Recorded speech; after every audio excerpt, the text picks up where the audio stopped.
On the afternoon of March 24, 2015, a 30-year-old man named Aaron Quinn reported that his girlfriend, Denise Huskins, had been kidnapped from their bedroom the previous night. Local authorities responded quickly, heading straight to the apartment where the incident took place. Upon arrival, the officers encountered a puzzling crime scene. The screen near the back door had been slashed with a knife, and the door lock appeared to have been tampered with, suggesting a forced entry. The bedroom on the second floor was in complete disarray, with blankets and sheets piled haphazardly on the bed. On the floor, they found unusual items: swim goggles taped shut and an empty bottle of cough syrup.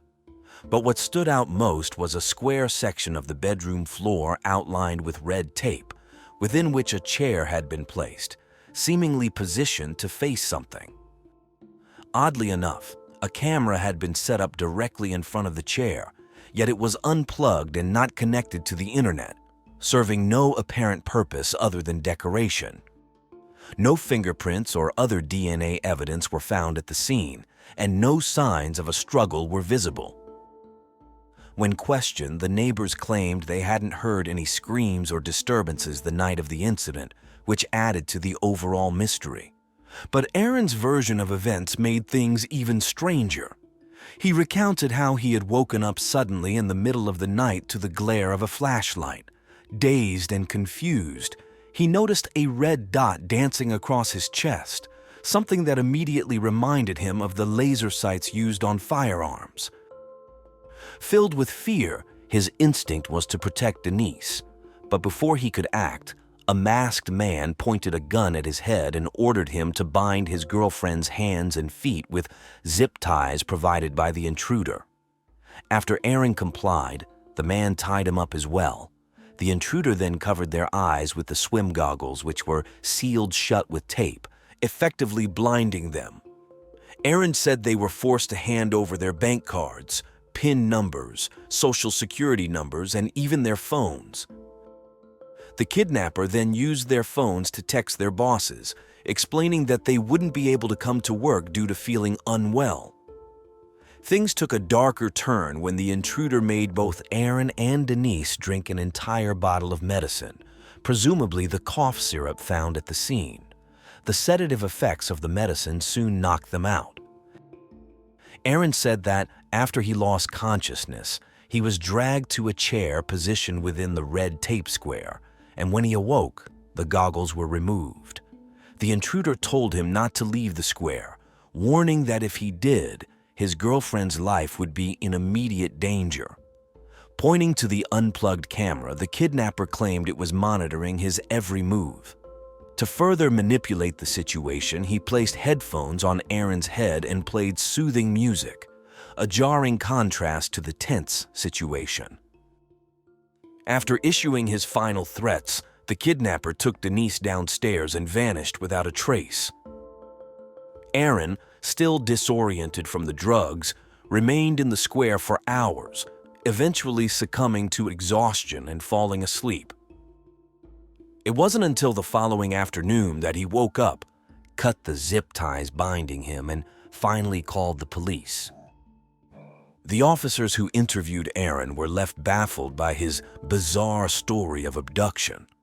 Every detail seemed to defy logic, making them question the truth behind his claims. Drawing a square on the floor and forcing him to stay inside it? It felt like the kidnapper had seen too many Western movies and imagined Aaron was someone important. And Aaron had sat there for more than 10 hours without moving. The officers were skeptical. The biggest question on their minds was the motive. Why would the kidnapper go to such lengths to abduct someone? As Aaron struggled to convince the police that his story was real, a message suddenly appeared on his phone.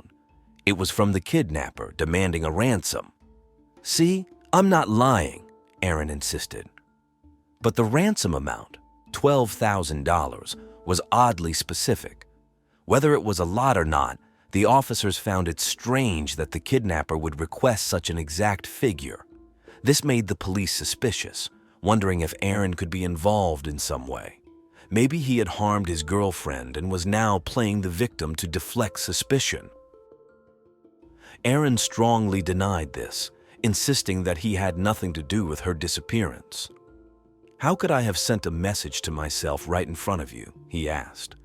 But the experienced detectives weren't buying it. They knew about ways to schedule texts to be sent later.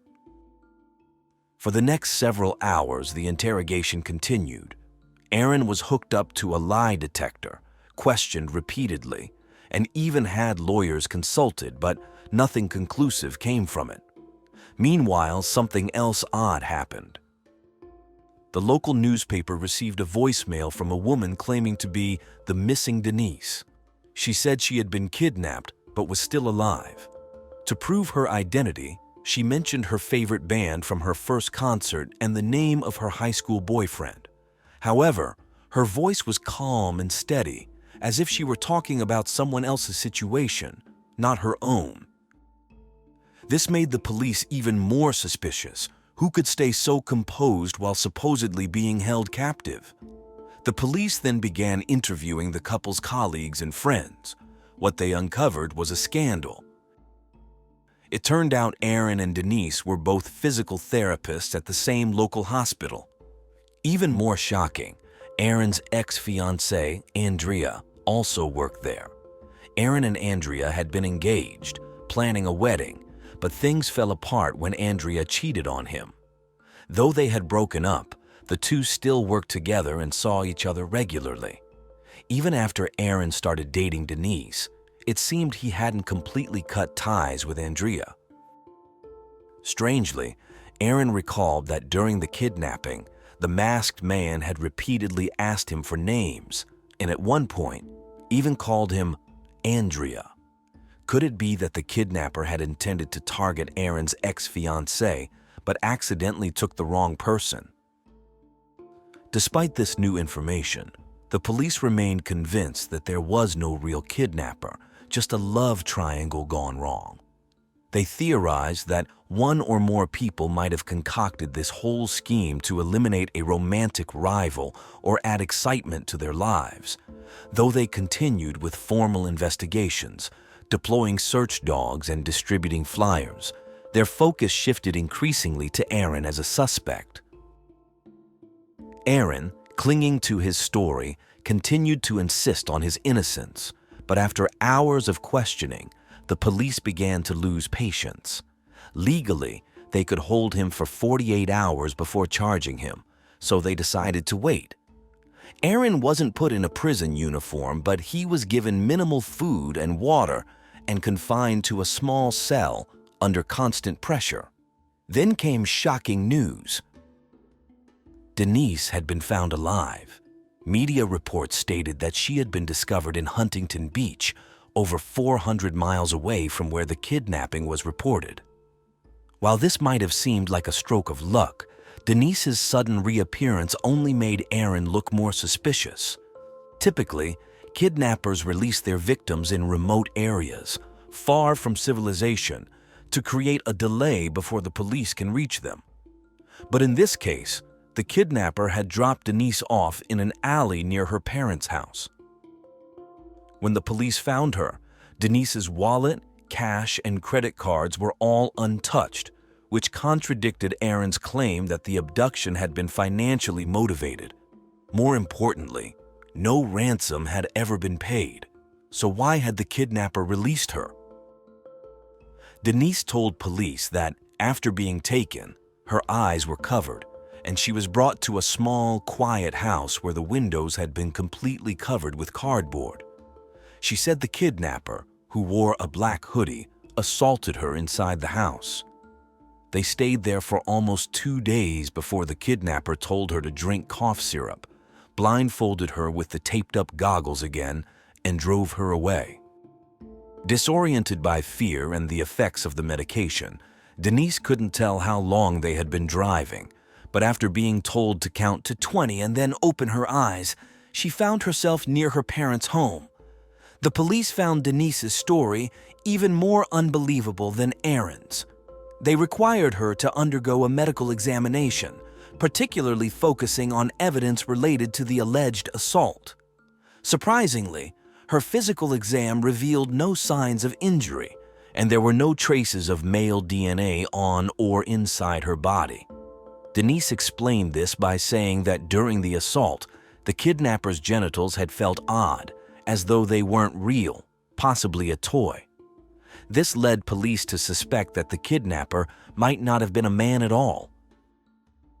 The police began to suspect that Denise might have voluntarily left home and fabricated the entire story to avoid the consequences of her actions. How could a case so ridiculous be real? A kidnapper who didn't want money, didn't want the person, and simply held her for 2 days as if playing the role of a modern-day Good Samaritan. Denise refused to take the lie detector test the police insisted on. She angrily declared, "I'm the victim here. Instead of finding my kidnapper, why are you harassing me?" Her outburst only fueled the officer's suspicion. After all, why would a victim resist an investigation unless there was something to hide? Not long after, the police held a press conference. The chief, clearly annoyed, told reporters that the entire case had been a hoax. He accused the couple of wasting police resources and planning an elaborate kidnapping scheme for attention. Both Aaron and Denise were formally charged with fraud and public resource misuse. Suddenly, the once respected therapists found themselves branded as notorious scammers. Their jobs were suspended, and their reputations were tarnished. The local community turned against them, even comparing their story to the plot of a recent blockbuster movie. But the story didn't end there. 8 days after the couple's charges were filed, a small-town newspaper received a mysterious email. The sender, claiming to be the real kidnapper, mocked the police for being fooled so easily and vowed to continue targeting others. The email contained 2 photographs, one of a toy gun with a laser pointer taped to it, and another showing the corner of a room with windows sealed by cardboard. These specific details were never made public and were known only to the victims and the investigators handling the case. With years of experience in journalism, the newspaper editor noticed that the email was written with an unusually precise legal tone, different from what you'd expect from an average person or even 2 medical professionals. Yet, the police refused to acknowledge the authenticity of the email, suspecting it to be a distraction crafted by the couple. They argued that since the couple had hired lawyers, it wouldn't be impossible for someone to write the email for them. 3 months passed, and the case of the supposed fake kidnapping and the real fraud remained entangled in legal proceedings. Then, less than 80 miles from where Denise had allegedly been abducted, there was a home invasion and attempted kidnapping. When police arrived at the scene to gather evidence, they discovered something eerily familiar: swimming goggles sealed with duct tape. Due to the high-profile nature of the earlier case, the police initially thought it could be a copycat criminal, using the same method to blindfold the victims. However, after speaking with the victims' families, they were stunned to discover striking similarities between the 2 cases. This time, it was a family of 3, the parents in one room and their 14-year-old daughter in the adjoining bedroom. The father was awakened in the middle of the night by a flashlight beam, just like in the previous case, and saw the same red laser dot. A tall man in a black hood pointed a gun at the father's head and demanded that he tie his wife's hands and feet with zip ties. Every step mirrored the earlier incident, but with one critical difference. The father did not comply. Instead, he fought back fiercely, using a bedside lamp to strike the intruder. Taking advantage of the situation, the mother quickly hid in the bathroom. The father then yelled to his wife to grab a gun from the bathroom, though there was no gun in the house, nor had either of them ever used one. The bluff worked, scaring the intruder, who fled the house. The father chased the man outside, where he saw him drive off in a white car. It was only then that the couple realized their daughter had been tied up in her room. her hands and feet bound, and her eyes covered.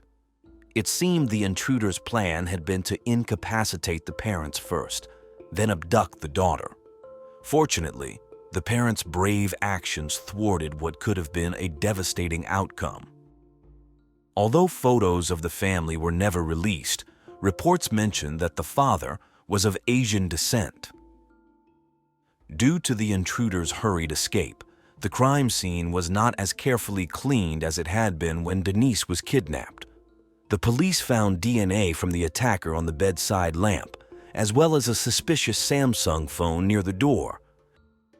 The phone was registered to a 38-year-old Californian man named Matthew Muller. Additionally, the police managed to recover deleted text messages and photos from the phone, including the $12,000 ransom demand sent to Denise's boyfriend. Using the location data from when the ransom message was sent, the police tracked down a vacation cabin owned by Muller. They immediately went there and found a white car parked outside, matching the description given by the Asian father in the second case. Without hesitation, they entered the property and found Matthew calmly sitting in the living room, hands raised, saying, "You finally found me." He offered no resistance and cooperated fully during his arrest. Inside the vacation cabin, police discovered a room where the windows were sealed with cardboard, perfectly matching the photos from the leaked email and Denise's description. They also found a replica gun, duct-taped swimming goggles, zip ties, and cough syrup mixed with sedatives. In Matthew's car, they uncovered a crucial piece of evidence, a blonde hair strand tangled in one of the zip ties. And whose blonde hair was it? None other than that of Denise. What's more, the data from Matthew's car showed that he had been near Denise's apartment on the night of March 24th and near her parents' home 2 days later, exactly coinciding with the times of her kidnapping and release. All the evidence pointed to the fact that Denise and her boyfriend had been telling the truth the entire time. However, when the police showed Matthew's photo to the couple for identification, they both claimed they had never seen him before and didn't display any hostility toward him. They were completely bewildered as to how they had become involved in this mess. So the big question remained, why did Matthew commit these heinous acts? The key to understanding his motive lay in Matthew's background. Police investigations revealed that Matthew came from a wealthy family. His father owned a large accounting firm in California, ensuring Matthew had been financially secure since birth. Despite his wealth, Matthew didn't squander his fortune.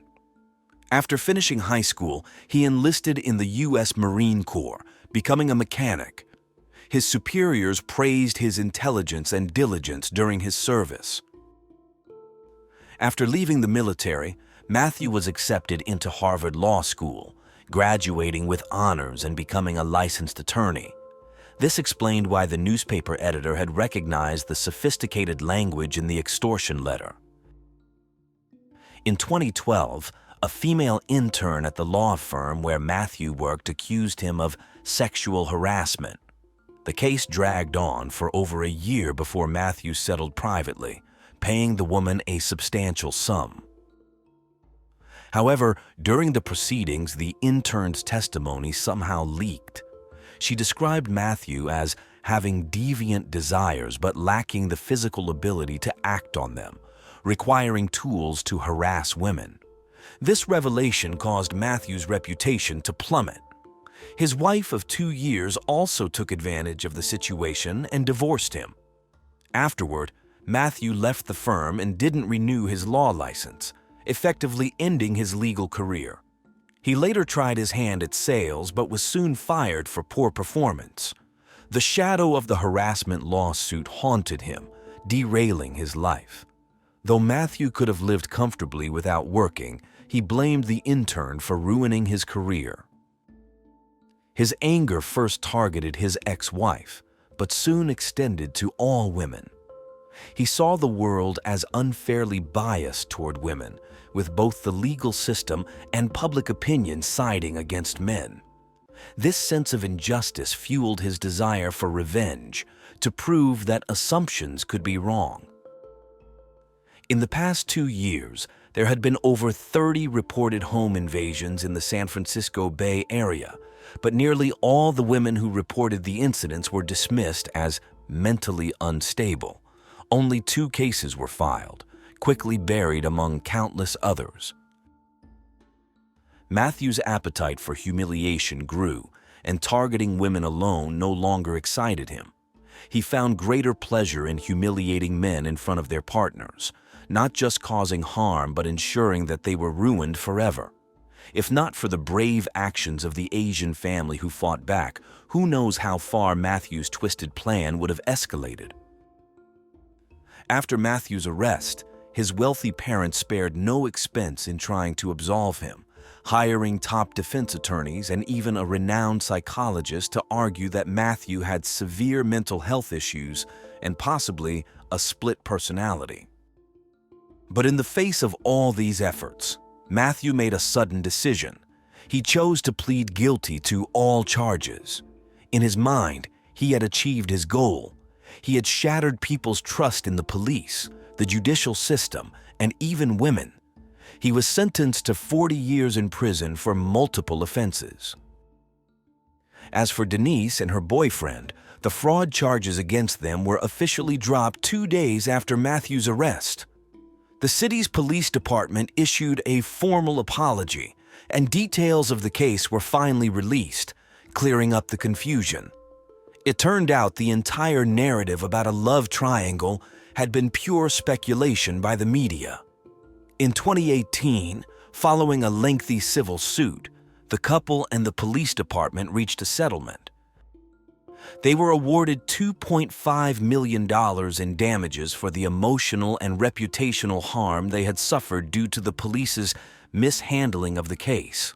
Fortunately, after enduring so much hardship, the couple married in September 2018.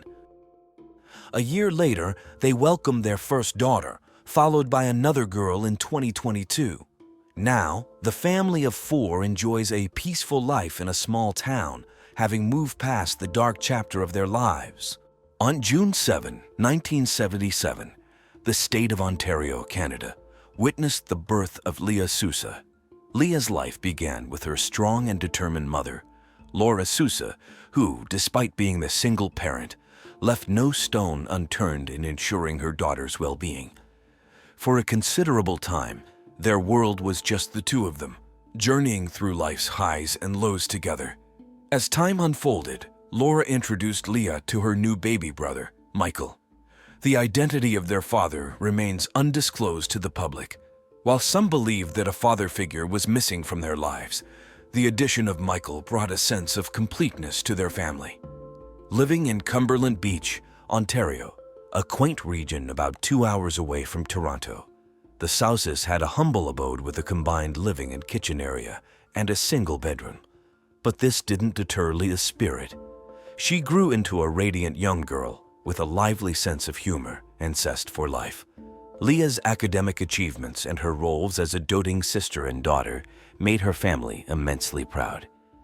At the age of 13, the Sousa family decided to visit Laura's sister, taking a rejuvenating 6-week summer break. With the Canadian school year commencing the Tuesday after Labor Day, they were soon back in Cumberland Beach, gearing up for the upcoming academic year. As the 1990 Labor Day weekend approached, Leah was eagerly preparing for her impending high school journey. On the night of September 1, while she rested on the couch, Laura and baby Michael slept peacefully in the bedroom. But that tranquility was shattered when, between 1:30 and 3 o'clock a.m., an unknown individual forcibly entered their home. Initially, the intruder brutally attacked Laura, using a metal object to inflict severe head injuries. He then turned his attention to Leah, assaulting her inside the house before dragging her to the backyard for further violence. The following morning, a friend of Leah's grew concerned after failing to reach her by phone. She decided to check on her, cycling over to the Sousa residence. The horrific sight she discovered was beyond comprehension. Leah's lifeless body lay in the backyard amidst a scene of devastation. The police were immediately alerted, and upon arrival, they found Laura grievously injured but alive. The silver lining amidst the tragedy was that young Michael remained untouched and unaware of the nightmare that had taken place. Laura was rushed to a Toronto-based hospital, where she spent 3 challenging weeks recuperating under tight security, fearing the perpetrator might return. The extent of her injuries required multiple surgeries, leading to the insertion of metal implants in her skull and cheek. One eye was severely damaged, resulting in lasting issues like impaired vision, dizziness, and diminished hearing. The brutal attack on Leah and her mother, who miraculously survived, profoundly shook both law enforcement and the residents of the rural community. In a place where people once led peaceful lives, leaving doors and windows open and letting children cycle freely without any fear, panic began to permeate the air. Parents became hesitant to let their children play outdoors, preferring to keep them close and in sight. Locking doors, securing windows, and keeping weapons nearby for self-defense became commonplace. In fact, out of sheer fear of a nocturnal assault, many residents started keeping a weapon or tool close to their beds. The palpable fear was evident on the faces of the community members. Investigators tirelessly worked to shed light on the events and identify potential suspects. Even though various samples were collected from the crime scene and inside the home, they couldn't find the assailant's DNA. Neither the weapon used in the crime nor the bloodied clothing the perpetrator wore during the attack was ever found. One key clue emerged: a footprint from a size 9 or 10 Nike tennis shoe made of leather. It was believed that Laura might have seen the attacker, but due to her injuries, she could not recall any events from that night. Investigators theorized that the individual who took Leah's life might have been familiar with the family and their vulnerabilities, noting their secluded living area and the absence of a male figure in the household, a single mother with an infant and a teenage daughter. Furthermore, detectives hypothesized that the attacker knew the region well, possibly being a resident or a frequent visitor, and was aware that the family was alone that particular night. One person of interest identified was Brian Timothy Elson from a nearby town. 4 months after Leah's tragic end, Brian took the life of 17-year-old Sandra Bannister in a place less than 13 kilometers from where the Sousa family lived. While Brian denied any involvement, the police suspected he was in Cumberland Beach on the night of the assault on the Sousa household. However, after questioning, he was released. He was never charged for Leah's murder, but pleaded guilty to manslaughter in Sandra's case, serving only 6 years in prison. After his release, due to concerns about his potential threat, the courts allowed the police to monitor his movements for 3 years, though this led to no further developments. As the authorities persisted in their investigations, Laura grappled with the gaps in her memory. Eager to recall the events of that fateful night, she tried various methods, including hypnosis and the controversial use of sodium pentothal, commonly known as truth serum. However, these attempts were in vain. Later, she turned to a renowned expert in brain science in Ontario. He attempted to stimulate Laura's damaged right brain hemisphere with magnetic fields to retrieve memories. Sadly, this effort also failed. He explained that human memories don't instantly solidify. Experiences take 20 to 30 minutes to permanently store in our brains. Unfortunately, during Laura's attack, this critical window was lost. He compared it to shutting down a computer without saving, suggesting that the memory might be lost forever, a heartbreaking outcome for Laura. In 2008, Ontario Provincial Police launched a billboard campaign along the highway near the Sousa residence, seeking new leads on Leah's case. This initiative yielded some promising testimonials. That same year, an intriguing tip led to an extensive search for the murder weapon on a wooded property in Cumberland Beach. However, the search came up empty, and Leah's case remained unresolved. In 2010, marking the 20th anniversary of the crime, the news program ran a feature on Leah's case. During their investigation, they found out that Brian's grandmother, a person of significant interest in the case due to her association with another similar attack, lived on the same street as the Sousa at the time of the incident. Brian was reportedly staying with her during that period. When a reporter located Brian at his home and questioned him about the assault leading to Leah's death, he denied any involvement. He claimed he was at a party in another town that night, where 60 witnesses could confirm his alibi. Over the decades since the murder, more than 1,500 people have been interviewed by the police. The quest for answers in Leah's tragic case continues. On one occasion, Laura spoke to the media, expressing her growing concerns that the case might never be solved. However, she maintained hope that one day she would come to know what transpired and why. The grieving mother pleaded with the community not to forget her daughter. Even though she couldn't remember the events of that fateful night, the haunting memories continued to torment her, and she wasn't the only one scared by the tragic events of the summer night in 1990. Officers who investigated Leah's case, along with the journalists who covered it, acknowledged the horror that continued to grip them. By 2020, an investigator of the Ontario Provincial Police, the last in a series of investigators who had been on the case since Labor Day 1990, described the brutality as off the charts. He stated that both mother and daughter, deep in sleep, stood no chance against the attacker as they were ambushed and severely beaten. At that point, he revealed that the police believed a pipe or an iron wrench might have been the weapon used by the assailant. Yet they held back further investigative details to avoid jeopardizing the case.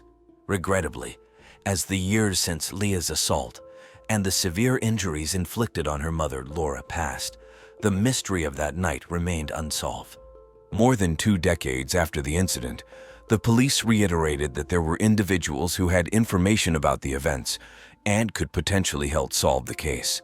Despite a reward offer of $50,000 for information leading to the arrest and conviction of the perpetrator, that crucial piece of evidence never materialized.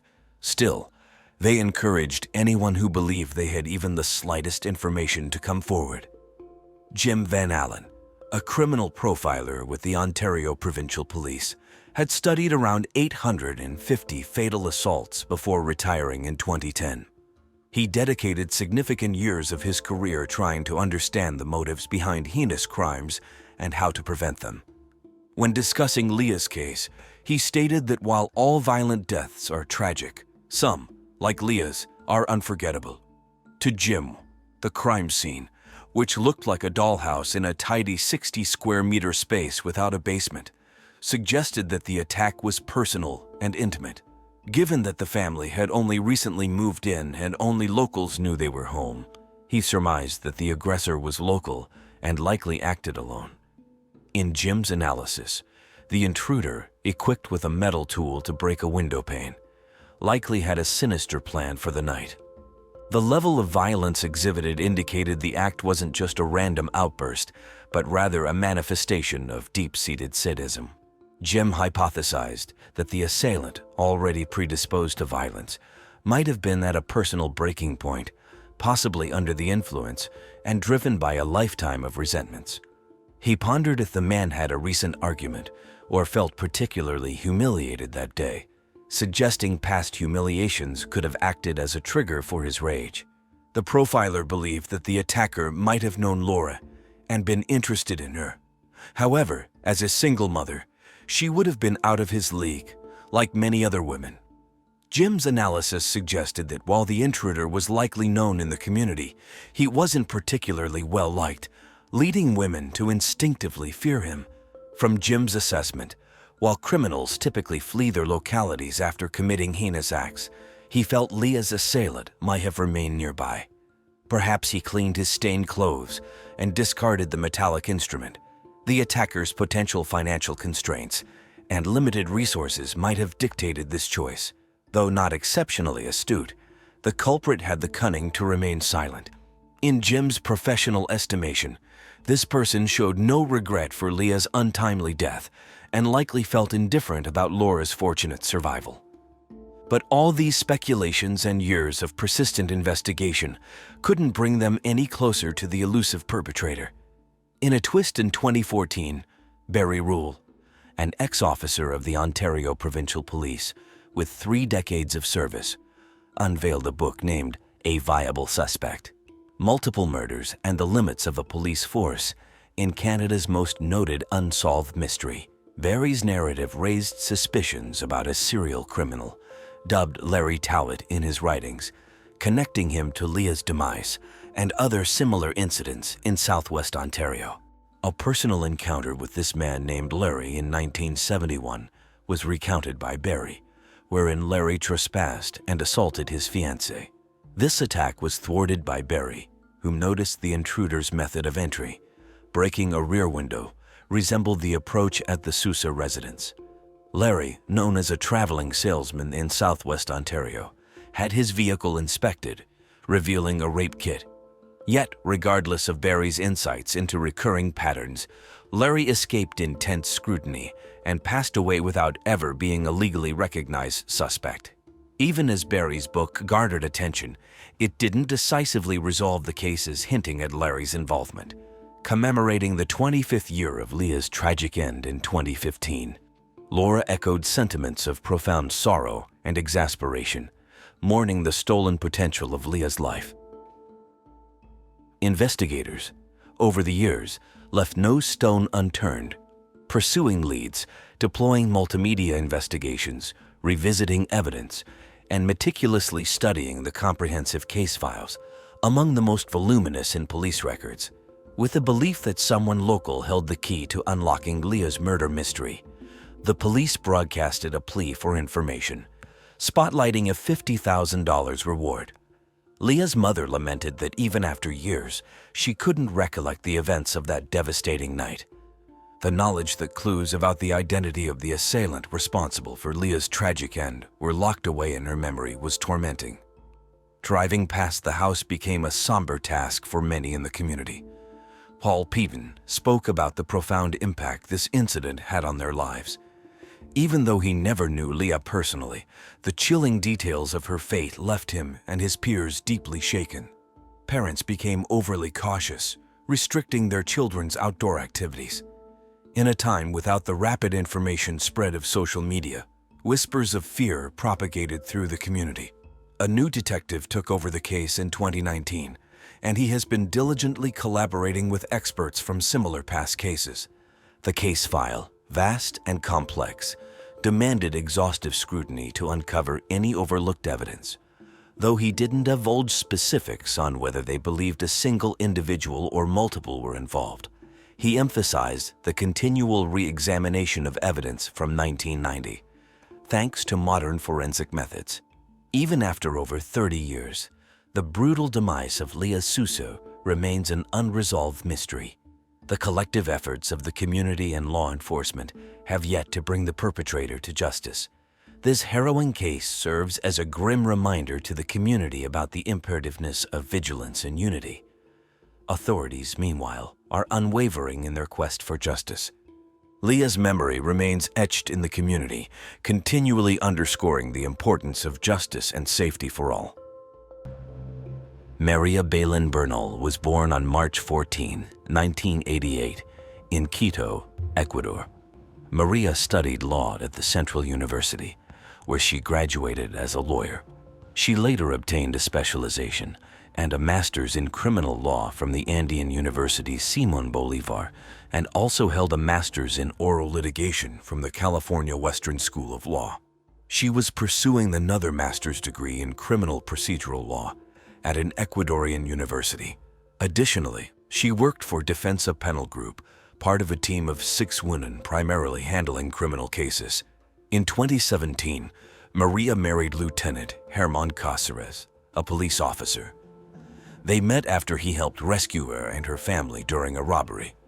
Following this traumatic event, they continued to communicate and eventually fell in love, moving together to southern Quito. Despite having a child from a previous relationship and being a dedicated mother, Maria successfully balanced her time between her family and career. She became a respected litigator, especially known for her extensive knowledge of criminal procedures. One of her most prominent cases was representing the family of Alejandro Palas, who died in March 2021 after being hit by a patrol car from the Metropolitan Transit Agency of Quito. Maria demonstrated the agent's responsibility in the incident, attributing it to an intensive maneuver that prevented Palas from avoiding the accident. She also handled cases of sexual assault, gender violence, police defense, and alimony, aware that her role as a criminal lawyer had earned her enemies. In mid-2022, she named 2 individuals on TikTok, holding them responsible if anything were to happen to her. On the morning of Sunday, September 11, Maria entered the General Alberto Enriquez Gallo Police School in north of Quito to bring a hamburger to her husband, Lieutenant Cáceres, who was on duty inside the school. That night, there was a party at the police facility, attended by officers and cadets, unknown to Maria. Upon entering the police school to find her husband, she was surprised to discover him in his room with Cadet Jocelyn Sanchez, who immediately left the scene. The timeline of the events of September 11 is still unclear, with many details omitted by the police. However, according to some witnesses, Maria and Cáceres had a violent argument in his dormitory that night. Subsequent to Maria Belón's disappearance, Cadet Sanchez, who was involved in the incident, later recounted disturbing details. According to Sanchez, Lieutenant Cáceres assaulted Maria Belón for at least 20 minutes, during which Maria Belón screamed in pain and pleaded for help. It was also revealed that a cadet, alarmed by Maria Belón's cries and requests for assistance, alerted a superior officer about the fight. However, the superior ordered the cadet not to intervene, insisting that no one should get involved in a husband and wife's problems.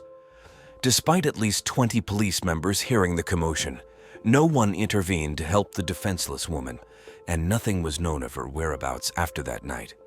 Cadet Sanchez recalled that Maria Belón's screams suddenly stopped, followed by a profound silence. Shortly thereafter, she heard Cáceres leaving the bedroom. Sanchez reported hearing Cáceres dragging something heavy, bumping against the stairs of the police residence.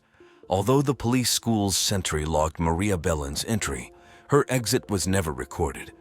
On September 12, Maria Belón's mother, Elizabeth, received a life-altering call. Around 2 p.m., Cáceres contacted her to inquire if Maria Belón was with her. According to Cáceres, his wife hadn't returned home following an argument while heading to their residence. He claimed that Maria Belón exited their car and took a taxi. Elizabeth pressured Cáceres to report Maria Belón's disappearance to the authorities, but he excused himself, saying his superiors wouldn't allow him to leave work for this task. Elizabeth, undeterred, requested one of Cáceres' superiors to permit him to file the report. That evening around 5:30, Maria Belón's disappearance was officially reported. The next morning, Cáceres provided a version of events to the police and was even taken to the avenue where he claimed his wife got into a taxi. However, he couldn't pinpoint the exact location where she supposedly crossed the busy avenue, an unlikely place for a taxi to stop in the middle of the night. In an interview with an Ecuadorian digital media outlet, Elizabeth recounted that when Maria Belón's disappearance was reported, police officers found small blood spots on Cáceres' mattress in his dormitory. When officers prepared to collect a sample, Cáceres objected, stating a judicial order was needed for such a procedure and insisting on the presence of his lawyer during any examinations. These events unfolded in front of Elizabeth, who actively followed the official search for her missing daughter from the beginning. Doubts about Cáceres' involvement grew. He was detained for 8 hours for investigative purposes, as the law allows, but was released after his statement because the prosecutor found insufficient grounds for pretrial detention. The following morning, Cáceres did not report to work at the police station. Neighbors reported that between 10:40 p.m. on September 13 and 4 a.m. on September 14, Cáceres fled. Elizabeth recounted these events during her appearance before the National Assembly of Ecuador on September 27, highlighting the irregularities in the case.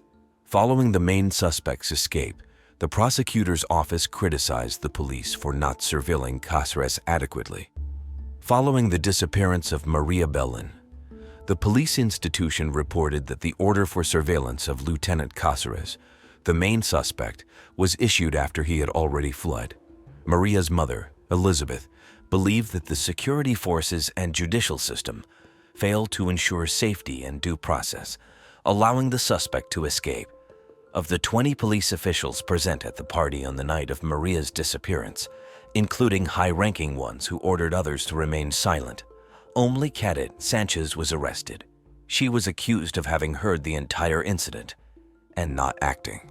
Sanchez's lawyer told the media that she and Lieutenant Cáceres had a special friendship and denied any romantic relationship. Security cameras at the police school showed that Cáceres left the premises twice on the night of September 11. The first time he was gone for 15 minutes, but the second time he was away for at least 4 hours. During this interval, Cáceres contacted a cadet identified as Ned H&M, a friend of Sanchez, whose house was searched by authorities on September 22. After Maria's disappearance, the Ecuadorian government offered a $20,000 reward for Cáceres' capture.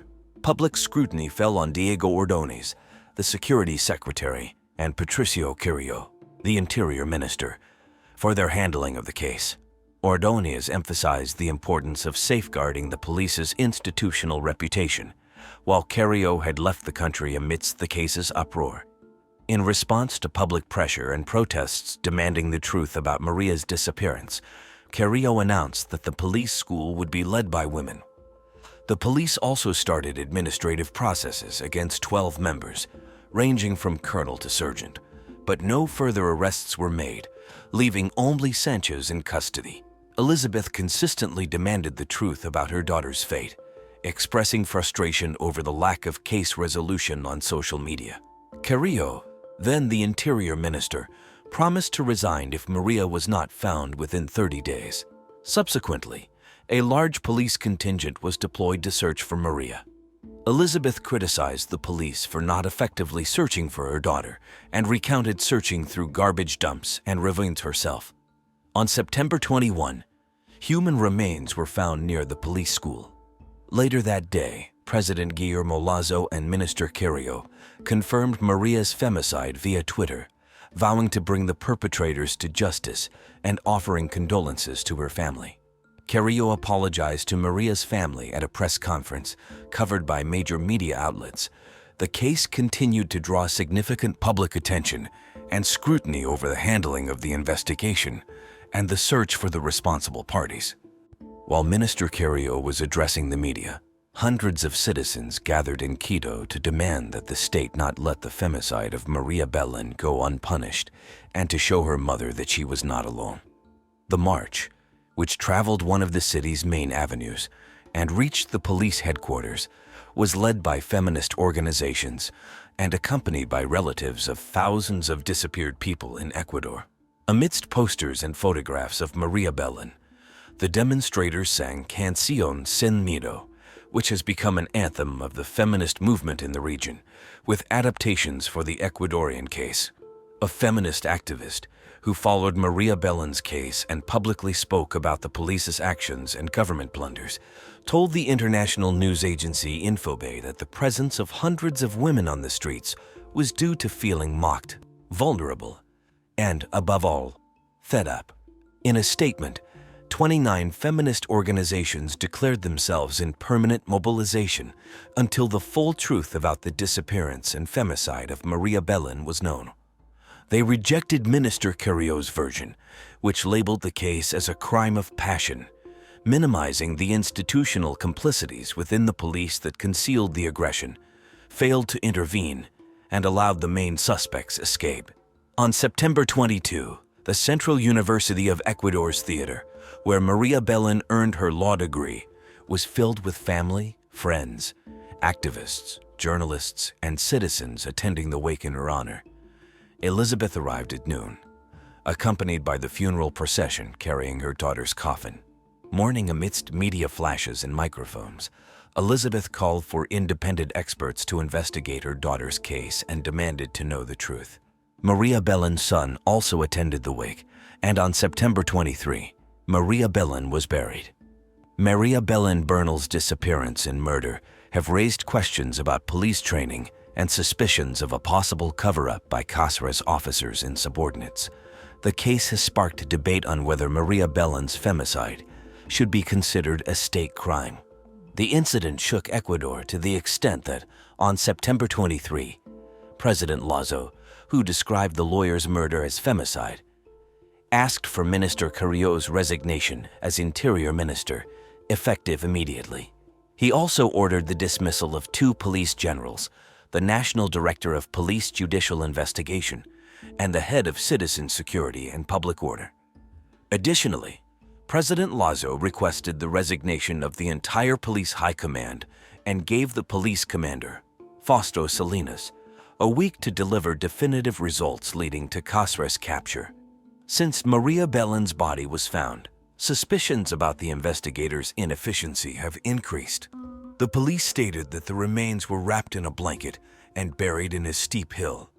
However, photographs of the site show a blanket in perfect condition, which, according to the official version, should have been buried for at least 10 days with a decomposing body. Salinas, the police commander, provided details of the autopsy and part of the investigations to an Ecuadorian radio station. However, Police Commander Salinas' statement that Maria died by strangulation has raised suspicions, especially since bloodstains were found in Cáceres' room and car when luminol was applied. This has led feminist organizations and several lawyers to argue that the police are both judge and party in this case, leading to calls for an impartial entity to ensure the investigation is conducted with the utmost transparency. While the police prioritize finding Cáceres and debates continue over state responsibility, the international community awaits the involvement of international experts and oversight by the Inter-American Commission on Human Rights in the investigation. Maria Bellin's family is shattered. Her mother insists that Maria Bellin should not become just another statistic among the 206 femicides recorded in Ecuador until September 3, 2022. Before the National Assembly, she demanded speed and transparency in the investigation. Protection was also requested for Maria Bellin's best friend, who, since September 15, had heard strong rumors about the location of the body, found only days later on September 21. This suggests that authorities did not give due attention to this crucial information. Furthermore, this friend, whose identity is being protected, has received threatening calls from the police. Recent information indicates that Lieutenant Cáceres left Ecuador on the same day the police and prosecutor's office refused to detain him. Surveillance cameras captured him riding his motorcycle across Ecuador to the Colombian border.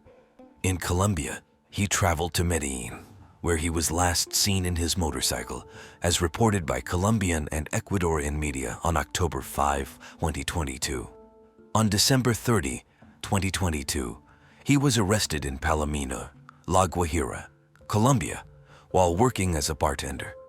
Cáceres, the main suspect in Maria Bellin's femicide, was identified through his use of Ecuadorian slang, leading to his capture. He now faces 34 years and 8 months in prison, the maximum penalty in Ecuador for femicide, as reported by local media. This horrible case took place in Lausada, a village situated in the northern region of Portugal, a location known for its vineyards, renowned green wine, and its distinction as the youngest population in the country.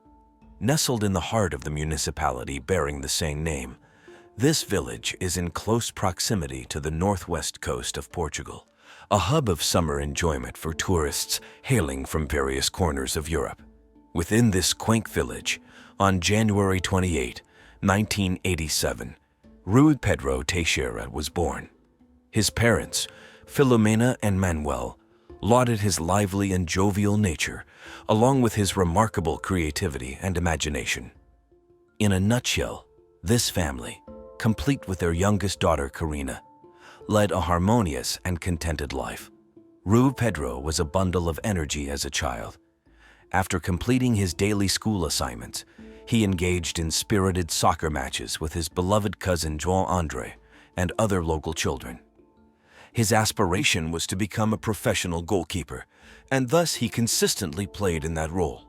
Among the boy's other pastimes was cycling, and he could often be spotted zipping through the village to ensure he reached his daily math tutoring sessions punctually. However, one shadow cast over his otherwise serene childhood.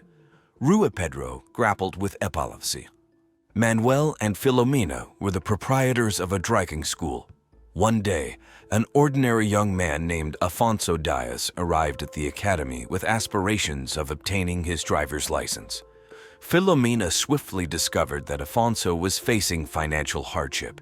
Renowned for her exceptional empathy, she immediately sought ways to assist him. Initially, she provided him with clothing, and as their bond deepened, she extended the opportunity for him to work at the school, enabling him to earn extra income. 3 years passed, and thanks to Filomena's kindness, Afonso became a truck driver at just 22 years old. The family trusted Afonso so much that they relied on him to pick up Rui Pedro and Karina from school and bring them back home. To do this, Afonso used his brother's car, a Fiat Uno. As they spent time together every day, an unusual friendship blossomed between Afonso and Rui Pedro. The family didn't think it was strange, especially because Afonso had a youthful and childlike personality, which made him and Rui Pedro feel like brothers. However, the maternal grandparents viewed their relationship with suspicion. Manuel, on the other hand, was concerned about Afonso smoking around the child and considered him a bad influence. Worried about the consequences of this friendship, Manuel talked to Filomena about it, but she was convinced of Afonso's good character and believed he meant no harm. In the end, like in any good marriage, they reached a compromise, with Filomena agreeing to keep an eye on their interactions. On March 4, 1998, around 2 p.m., Rui Pedro rode his bicycle to his mother's workplace, which was just a few blocks away from home, to tell her that Afonso had invited him for a ride in his brother's car. Filomena wasn't happy about the idea and told him not to go. Instead, she sent him to a nearby field where his friends were waiting to play soccer, emphasizing the importance of making it to his 5 p.m. class on time. Though he was initially disappointed, Rui Pedro obeyed. He removed his bicycle helmet and headed to the soccer field. When he arrived, he found his friends, except for João André, whom his mother didn't allow to go out. Surprisingly, a black Fiat Uno driven by Afonso pulled into the field a few minutes later and stopped beside Rui Pedro. They had a short conversation, and then the child put aside his bicycle helmet, got into the car, and bid farewell to his friends through the passenger window with a simple gesture. Between 5 and 6 in the afternoon, a phone call shattered the family's peace and marked the start of the Teixeira family's worst days. Rui Pedro's tutor called to inform them that the boy hadn't attended his class. This was highly unusual since Rui Pedro had never missed a class before. Panic set in as his parents feared that an unexpected epileptic seizure might have rendered him unconscious, potentially causing severe brain damage if he didn't receive prompt attention. The news quickly spread throughout the village, and concerned residents sprang into action. They organized small search teams to cover the entire town. Soon, they found their first clue. A neighbor reported that around 3 p.m., he had spotted Rui Pedro's bicycle hidden among the bushes near the soccer field where he had been playing. Manuel and Filomena knew their son very well. They understood that his bicycle meant the world to him, and he wouldn't just leave it behind without a good reason. This led them to believe that Rui Pedro might have been taken against his will. Without hesitation, they rushed to the police station to report his disappearance. Upon receiving the report, the police launched their investigation by questioning the 3 boys who had been playing soccer with Rui Pedro. These friends recounted how a black car had entered the field to pick up their friend, identifying Afonso as the driver. They emphasized that Afonso's behavior had been strange and controlling toward their young companion.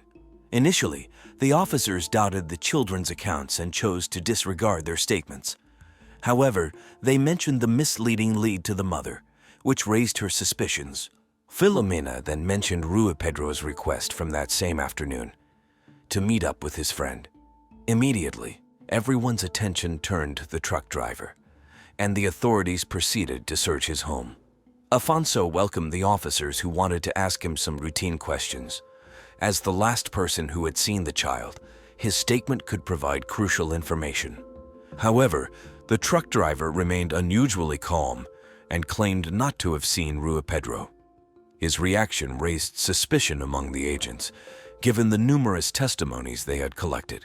Consequently, he was taken to the police station for further questioning. Once at the precinct, Afonso attempted to offer an excuse. He mentioned that his brother had asked him to take the car for its annual inspection, a mandatory requirement in Portugal for vehicles over 8 years old. However, records showed that he had never attended the scheduled appointment for that afternoon. Afonso persisted with his story, continuing to deny that the child had gotten into the car hours earlier. He admitted to a brief encounter of only 5 minutes with Rui Pedro before 2 p.m. Afterward, he claimed to have driven to a nearby town, which was about 15 kilometers from Lausada, and parked in front of a pharmacy. Afonso asserted that he stayed in the car for a while before deciding to take a stroll through the city, even mentioning that he admired the shop windows. When he grew tired, he drove to his girlfriend's house, arriving at 6:45 p.m. The woman lived in another village in the region, just 11 minutes away from Lausada. Meanwhile, at the police station reception, Rui Pedro's grandfather and cousin anxiously waited, determined to apply pressure to expedite the investigations. When Afonso's interrogation concluded, the two of them crossed paths with the suspect in the hallways. Upon seeing him, the grandfather desperately inquired about his grandson's whereabouts and offered anything in exchange for an answer. Afonso broke down in tears and insisted that he didn't know where the child was, but he warned that if they wanted to find him, it was essential to close all borders because he had probably been kidnapped and was on his way to a foreign country.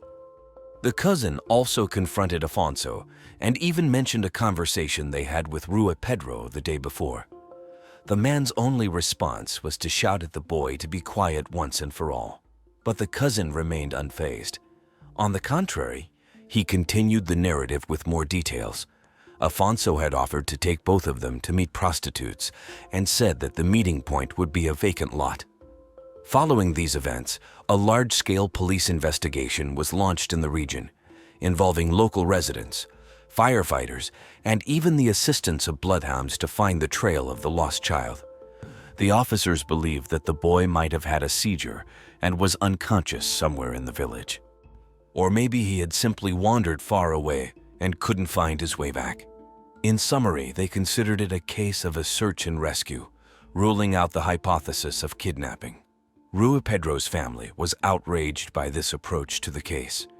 Due to the extensive dissemination of Rui Pedro's images in the local media, a sex worker recognized his face and contacted the local police. She stated without hesitation that on March 4, 1998, a black car had stopped in front of her on a desolate road. The driver offered her $10 to have sex with the little boy who accompanied him. She asked how old the boy was, and the man replied that he was old enough. The woman took him behind some bushes by the side of the road and looked for a private place where no one could see them. There was no sexual contact. The little boy was very terrified, crying nonstop and repeating over and over again that he wanted to leave. Seeing the child in such a distraught state, the sex worker couldn't help but feel compassion for him. She spent around 15 minutes trying to comfort him. She hugged him tightly and assured him that everything would eventually be all right. Amidst his sobs, he confided in her that he had been forced to attend that meeting. After emerging from the bushes, the child got into the car, and that was the last time she saw him. All signs pointed to a kidnapping, but even with this compelling witness statement, the police still hesitated to fully embrace this theory. In a desperate plea, the family begged the authorities to act urgently, stressing that each passing moment could be critical to the child's survival. The following morning, just after the court's opening, Begg managed to persuade the public prosecutor's office to request the intervention of the Judicial Police, a specialized agency responsible for investigating serious crimes like homicides, kidnappings, organized crime, and terrorism. Within 24 hours of Rua Pedro's last sighting, several judicial police officers arrived in the town. In the subsequent days, alongside family members and neighbors, they meticulously combed through the entire region, suspecting that Rui Pedro might have been left somewhere. The distribution of posters featuring the child's photograph escalated, reaching a national level, and the entire country of Portugal was deeply shaken by the case. The disappearance of the child sparked an overwhelming sense of collective sorrow. People referred to Rui Pedro as our boy or our little Pedro. Simultaneously, the family began receiving a barrage of phone calls, many of which were tormenting and distressing. Some claimed to have Rui Pedro in their custody, while others provided leads to his whereabouts that ultimately led nowhere. The most audacious callers even demanded a ransom payment. One particular and terrifying call featured a child whose voice sounded eerily similar to Rui Pedro's. Amidst screams and tears, he desperately called out for his mother. Citing the challenge of tracing all communications, the police decided not to pursue any leads that came through phone calls. The family's desperation grew, and the omission of potentially valuable information for the ongoing investigation appeared both inept and negligent. In April 1998, 1 month after the disappearance, a suspicion emerged. A renowned Portuguese journalist traveled to Disneyland in Paris with his wife and children for a report intended to be published in a widely read magazine with national circulation in Portugal. The article featured a series of portraits of him and his family at various park attractions. Among these images, one particular photograph raised alarm bells. In the background, a small child could be seen with a man dressed in red. Filomena and Manuel saw the photograph and firmly asserted that it was Rui Pedro. In September of the same year, a significant breakthrough occurred as the British police dismantled a pedophile network in an operation known as Operation Cathedral. This organization primarily operated online and served as a database with thousands of photos and videos depicting sexually abused children. This operation gained high-profile attention due to the unusually large amount of pornographic content possessed, produced, and distributed by this organization's members. Shockingly, they discovered more than 750,000 photos and 1,800 videos. Out of the 1,263 individuals featured in the seized material, only 17 were identified. 1 from Argentina, 1 from Chile, 1 from Portugal, 6 from the UK, and 7 from the United States. Filomena confirmed that Rui Pedro appeared in some of those photos, confirming that he was still alive, but nothing more. There were no coordinates or leads to his possible location. The British police speculated that members of the network had abused him on camera and then potentially harmed him. Over the next 13 years, the Public Ministry of Portugal built a case against Afonso, who consistently maintained his innocence. The trial began in November 2011. The key testimonies came from Rui Pedro's 3 friends, forming the backbone of the case. While the judge could verify certain facts presented by the prosecution, the court dismissed several testimonies due to a lack of conclusive evidence. In March 2012, Afonso was acquitted. On Rui Pedro's 27th birthday, January 28, 2014, a video was published that quickly went viral on social media. Some actors voluntarily participated in this video campaign. Their aim was to search for new clues about Rui Pedro's whereabouts, while also including the email addresses of the Northern Board of Judicial Police and the Portuguese Association for Missing Children to ensure that the young man's case would not fade into obscurity. This campaign had a broader goal of denouncing child trafficking for sexual exploitation. Returning to the legal proceedings, Afonso's freedom was short-lived. After an appeal by Rui Pedro's family in 2014, a new ruling from the Porto Court of Appeals sentenced him to 3 years in prison. This sentence was for inciting a minor to engage in involuntary sexual relations, but it was not related to the kidnapping or any other charges linked to the disappearance itself. Despite Afonso's defense attorney filing an appeal, this second ruling was confirmed by the Portuguese Supreme Court. On October 3, 2014, the resolution was ratified, and on March 18, 2015, Afonso was taken into custody after the police issued an arrest warrant. He was released on parole in March 2017, having served only 2/3 of his sentence. Afonso continued to maintain his innocence, claiming to be the victim of a grave injustice. 20 years after the disappearance in 2019, Rui Pedro was officially declared presumed dead. The police concluded their search as no further leads had emerged since Operation Cathedral, and the case had gone cold. The young man's whereabouts remain a painful mystery. Despite the ceaseless pain and the enduring void of not knowing what happened to her son, Filomena did not give up. In 2007, she founded the Association of Relatives of Missing Children. Rui Pedro's case highlighted a grave issue. We are confronted with a deeply serious phenomenon. Every year, 3 million children are kidnapped worldwide. In Portugal alone, there are over 60 missing children and minors. On the morning of December 2, 1991, in Ecatepec, Mexico, a mariachi returning from his nightly work was walking home, as usual. On his way, he encountered a young boy wandering the street alone. The child was dirty, as if covered in mud, and the mariachi wondered why a child in such a state was alone on the street. He recognized the boy as the youngest son of the Chavez Lopez family, known for having one of the biggest and most spectacular houses in the Jardins de Morelos neighborhood. The mariachi's first question to the boy was why he was dirty and where his mother was. The boy, 3 years old, could walk and talk, but not clearly, making it difficult to understand him.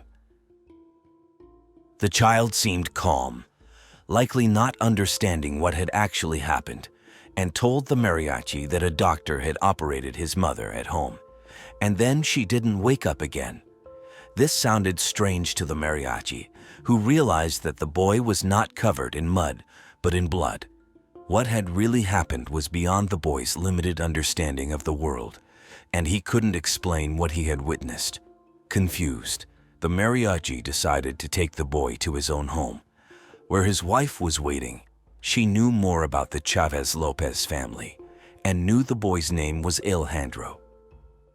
Shocked by Alejandro's appearance, she and her husband decided to go to Alejandro's house to find out why his parents had left him in such a state.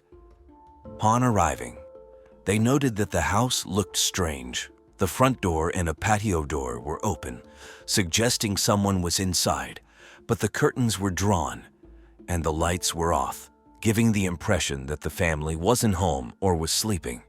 The couple debated entering, but felt uneasy about the vibe of the house. They decided to seek help from another neighbor who lived across from the Chavez Lopez family. By then, the situation had become a scandal among the neighbors, all of whom were wondering what was happening. Yet, none dared to enter the house until the officials arrived.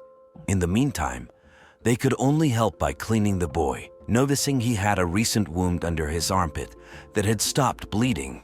Given the dried, darkened blood on the boy, initially mistaken for mud, it was inferred that whatever had happened occurred several hours earlier.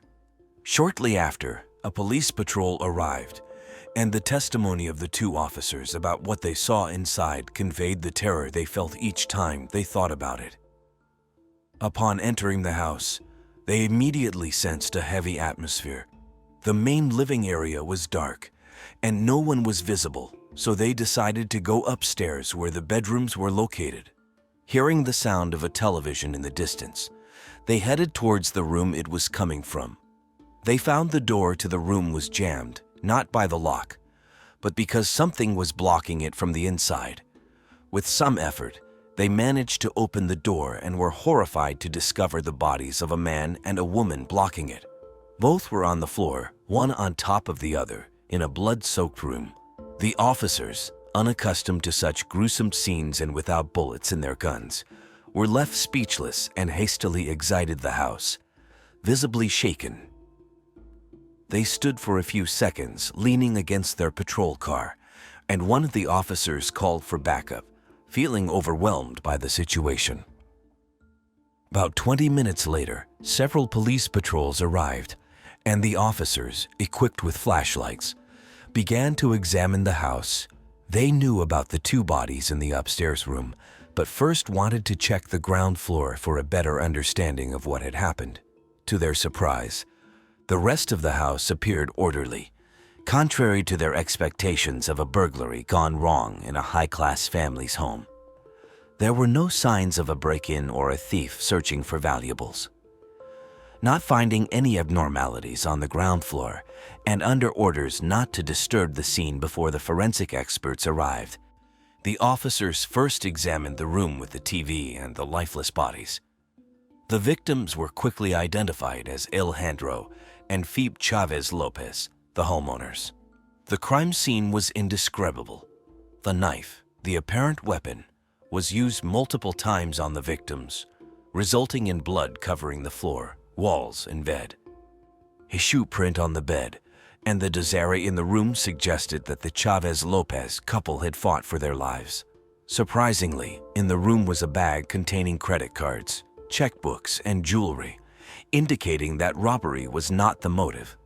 It seemed the crime was driven by hatred towards this specific family, raising the question of who could have done this to such hard-working people, both of whom were school teachers. Everyone spoke highly of the Chavez-Lopez family. Alejandro, the father, was an entrepreneurial man. Though a teacher by profession, his passion was business. He was well known in the impoverished neighborhood for his large house, which stood out. He understood the importance of networking for business success, often attending meetings and parties where he made connections with influential people, helping him rise to the top of the community. 33, he already owned 2 large schools, which provided him with a good income, and he had no intention of stopping. Besides teaching, Alejandro's other passion was cars. With his experience in restoring automobiles, he aspired to establish a garage and had already acquired the land for it. Unfortunately, Alejandro could never realize this dream.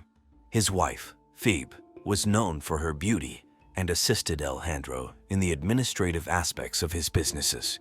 She had a daughter, Lorena, from a previous relationship. Lorena, 13 years old and distinct in appearance from her siblings, was treated as Alejandro's own daughter, even taking his surname. The other children, Jasmine, 10 years old, Erica, 8 years old, and Alejandro Jr., 3 years old, were from Phoebe and Alejandro's marriage.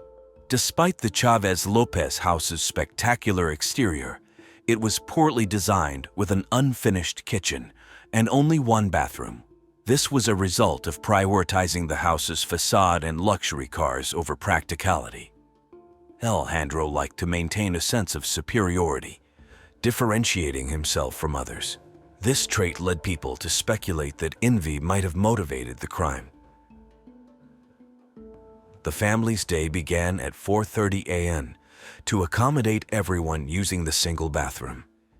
Alejandro, not satisfied with the local school standards, sent his children to a school 2 hours away, resulting in much of their day spent in the car. He also avoided mingling with neighbors due to economic disparities, leading to his children being isolated and not playing with other kids in the neighborhood. Alejandro was particularly protective of Lorena, noticing that some older men were trying to woo her, despite her being only 13. Sadly, their end was truly tragic. The crime scene in the main bedroom was shocking, leading the officers to examine the other bedrooms with heavy hearts. The first room they entered, adorned in pastel colors, appeared to belong to Lorena, with clothes and various items scattered around. They noticed a sports shoe without laces and cigarette ashes on the bed, along with a bear-shaped lamp missing its cable. There were no signs of blood or the girls. In the next room, they found a body under the sheets, surrounded by blood. Underneath was Lorena's lifeless body with multiple wounds and hands tied with the shoelaces from the sports shoe in the previous room. The last room, more of a storage area without windows, held the lifeless bodies of Erica and Jasmine, their hands bound with the cable from Lorena's bear-shaped lamp. Alejandro Jr., the 3-year-old, was the sole survivor of this massacre. Due to his young age, he couldn't provide reliable testimony, only repeating that a doctor had operated on his mother. Pressuring him for more information would only cause further psychological harm. At that time in Ecatepec, 9 out of 10 crimes went unpunished, leaving residents frustrated with frequent home invasions, robberies, and threats. However, a crime as horrific as this had never occurred before in the area, causing public outrage. People took to the streets in protest in front of police stations and the courthouse, injured by the lack of progress made by the authorities. The situation was further inflamed by negative newspaper headlines criticizing the police. Adding to the pressure, one of Phoebe's sisters was dating the son of the governor at the time, compelling the police to resolve this crime at any cost. The officers in charge were even threatened with job loss if they failed to solve the case. The police surmised that there were likely multiple assailants involved, as Alejandro was athletically built and his body indicated he had been overpowered. Since no doors or windows were forced open, it was assumed the murderer might have entered through the balcony. The murders occurred between 1 and 3 a.m. Another disturbing detail was that Lorena had been assaulted. The police needed to investigate further the fact that the entire family had attended a party for the daughter of a swimming instructor at one of Alejandro's schools. They left the party around 10 p.m., and a family friend drove Phoebe and the children home since Alejandro continued drinking with a friend at another location. At 11 p.m., Alejandro and his friend entered a bar where they drank large amounts of whiskey and rum. Alejandro attempted to leave with a dancer nicknamed Vicky, but she declined and instead left with his friend. Around 1:30 a.m., the friend and Vicky decided to go to a hotel that first dropped Alejandro at his home. Given the timing, the police began to suspect Vicky and the friend, Salvador Galarza, whose statements were inconsistent. Initially, he claimed he saw Alejandro enter his house, but an investigation revealed that Alejandro, having forgotten his keys and being drunk, decided to enter through the balcony. This explained why one of his shoes was found there. Salvador failed to mention that Alejandro had a mistress, who was investigated but seemed unrelated to the crime. After thoroughly investigating Salvador's actions that night, he also appeared not to be the culprit, with his inconsistent testimonies likely due to being extremely drunk. The investigation was exhaustive, with even Phoebe's brother, Doctor, being interrogated, since the child mentioned a doctor operated on his mother. The police explored this lead, along with any other slight clue. They also questioned individuals Alejandro had affected, which were not few in number. For Alejandro, money was paramount, and he didn't hesitate to step on others to achieve his goals.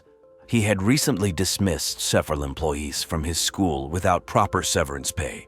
This issue even reached the courts, but Alejandro won, which many attributed to corruption, as he was acquainted with the judge. Additionally, when constructing the school's swimming pool, he hired an architect but refused to pay after receiving the plans, secretly making copies and having the pool built by other workers. He was also known for stealing business ideas from others in his circle and was infamous for various scams, often not paying when he could get away with it. Lorena's diary revealed that the children were unhappy with the strict lifestyle imposed by their parents. She felt out of place, unable to play with neighborhood kids due to her father's disdain for lower economic classes. She also didn't fit in at her upscale school, where she was mocked for wearing old, outdated clothes and not indulging in luxuries like her classmates. Teachers at the school confirmed Lorena and her sisters were isolated, not mingling with others. This diary entry painted a different picture of Alejandro, contrasting the hardworking image he had cultivated. Despite having the means, he preferred spending on mistresses, alcohol, cars, and maintaining a high-class image, neglecting his children's needs for better clothing and entertainment. Weeks passed without any leads, as there were no security cameras, DNA evidence, or witnesses.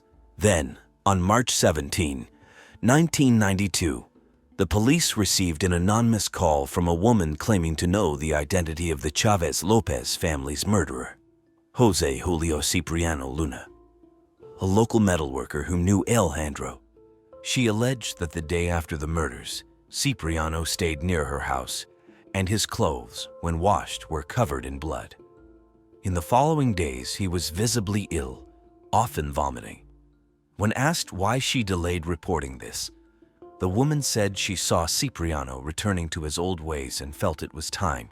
Someone stopped him. She refused further contact, only providing the suspect's supposed address before hanging up. Jose Julio Cipriano Luna, 28 years old, lived in Ecatepec, close to Alejandro's residence. Alejandro, for his automobile restoration projects, required metalworking services, which led him to do business with Cipriano. This connection made Cipriano a person of interest to the police, but they faced a significant hurdle.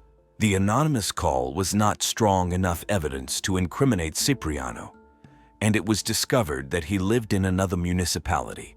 This posed a jurisdictional issue for the Ecatepec police. At that time, there were no cooperation agreements between police forces, or they required judicial intervention, which could delay the process and risk the suspect fleeing or harming another victim. The only option was to steal the suspect, meaning to detain him in a location outside their jurisdiction for interrogation, hoping for a confession. If they couldn't prove the suspect's culpability immediately, they had to release him. If found guilty, he could then be taken to the appropriate jurisdiction. However, if the local police caught them in the act, their careers could be jeopardized. Despite the risks, on March 20, 1992, 3 officers, Andres Garcia Bomilla, Arturo Martinez, and Ernesto Camarena, decided to carry out this operation in his municipality. They went undercover, avoiding bathing, wearing dirty clothes, and keeping their hair long to blend into the impoverished area. They only had the suspect's name from an anonymous call. Their plan was to inquire about a metalworker near the provided address. However, they soon realized that many in the area were metalworkers. As time was against them, the officers came up with the idea of checking the transparent boxes displaying business permits, which were publicly visible and contained the owner's surnames. In one of these boxes, they found the name Cipriano Luna. When Camarena, who was alone and unarmed at that moment, asked nearby individuals about the metalworker's whereabouts, he received curt and hostile responses, being told that Cipriano no longer worked there and to ask elsewhere. Guided by intuition and the information from the anonymous call that Cipriano lived in his parents' house, the officers eventually found the house and inquired about the metalworker. The officers approached a man who, with suspicion, asked why they were looking for his son. Fortunately, the car the officers were using was damaged, and they managed to convince the man that they needed metalworking services. Believing their story, he informed them that his son, the metalworker, no longer lived there, but was now residing with his mother-in-law. He gave them directions to the new address. After about an hour, the officers located the place. With fewer metalworkers around, they inquired about one and were approached by a man in his mid-20s, fitting the suspect's description. The challenge now was to get him into the car willingly. Officer Camarena, pretending ignorance about the suspect's identity, fabricated a story about an issue with an engineer, to which the suspect, Cipriano, surprisingly admitted he owed money to an engineer and agreed to discuss it in the car. Once in the vehicle, the officers drove to a secluded area to confront him, hoping for a confession. They avoided mentioning the murders initially, engaging in small talk to ease into the conversation. When they reached the isolated spot, Camarina asked the other officers to step away, intending to speak to Cipriano one-on-one without intimidating him. Unsure how to get Cipriano to talk about the case, Camarina showed him a photo of the Chavez Lopez family. Cipriano's expression remained unchanged, but his eyes widened dramatically, betraying his shock. He tried to maintain composure, denying knowing the family. Officer Camarina confronted him directly about his involvement in the crime, leading Cipriano to break down and offer 10 million pesos for his release, claiming the money was at his father's house. Camarina cleverly did not immediately accept or reject the offer but asked for the location of his father's house, confirming it was the same house they had visited earlier. Pressing further about why Cipriano was so eager to bribe him, Cipriano became visibly nervous. Realizing he had trapped Cipriano, Camarina finally got him to confess to committing the crime. The details Cipriano provided about the house, the timing, and the condition of the bodies deeply disturbed Officer Camarina. He had become obsessed with the case, meticulously investigating every aspect, and learning the gruesome specifics from Cipriano turned his stomach. Cipriano also revealed he had 2 accomplices, one of whom had assaulted Lorena. This new information meant that the police now needed more physical evidence to track down the other 2 culprits. During the investigation, Phoebe's sister was asked to check the Chavez Lopez house for missing items. Among the few things stolen were a videocassette recorder and a gold pendant that she had given to Phoebe. These items were later found at Cipriano's house, confirming his involvement. Cipriano confessed the motive behind orchestrating the murders was rooted in his resentment towards Alejandro. Alejandro had hired Cipriano, a humble metalworker, to restore one of his cars.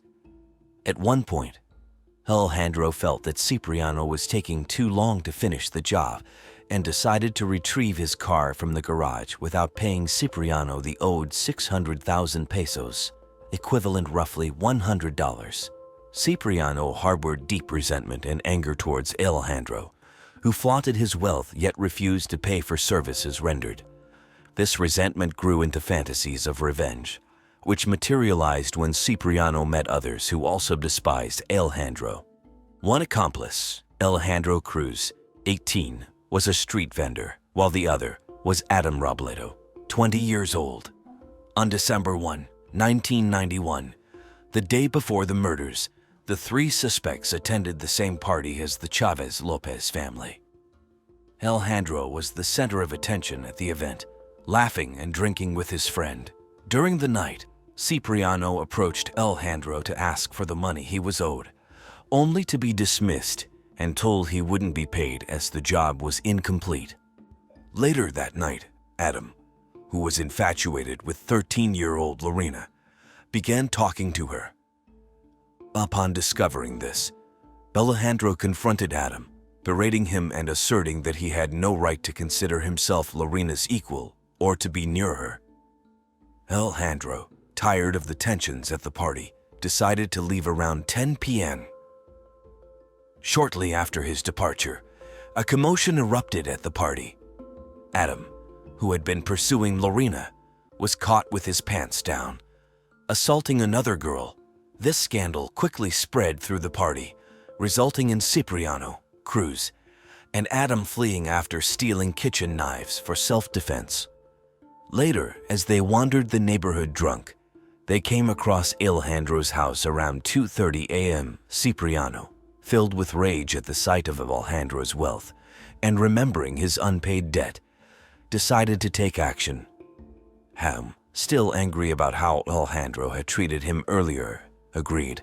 The third accomplice, Cruz, skilled in picking locks, enabled them to enter the house, leading to the tragic events that unfolded.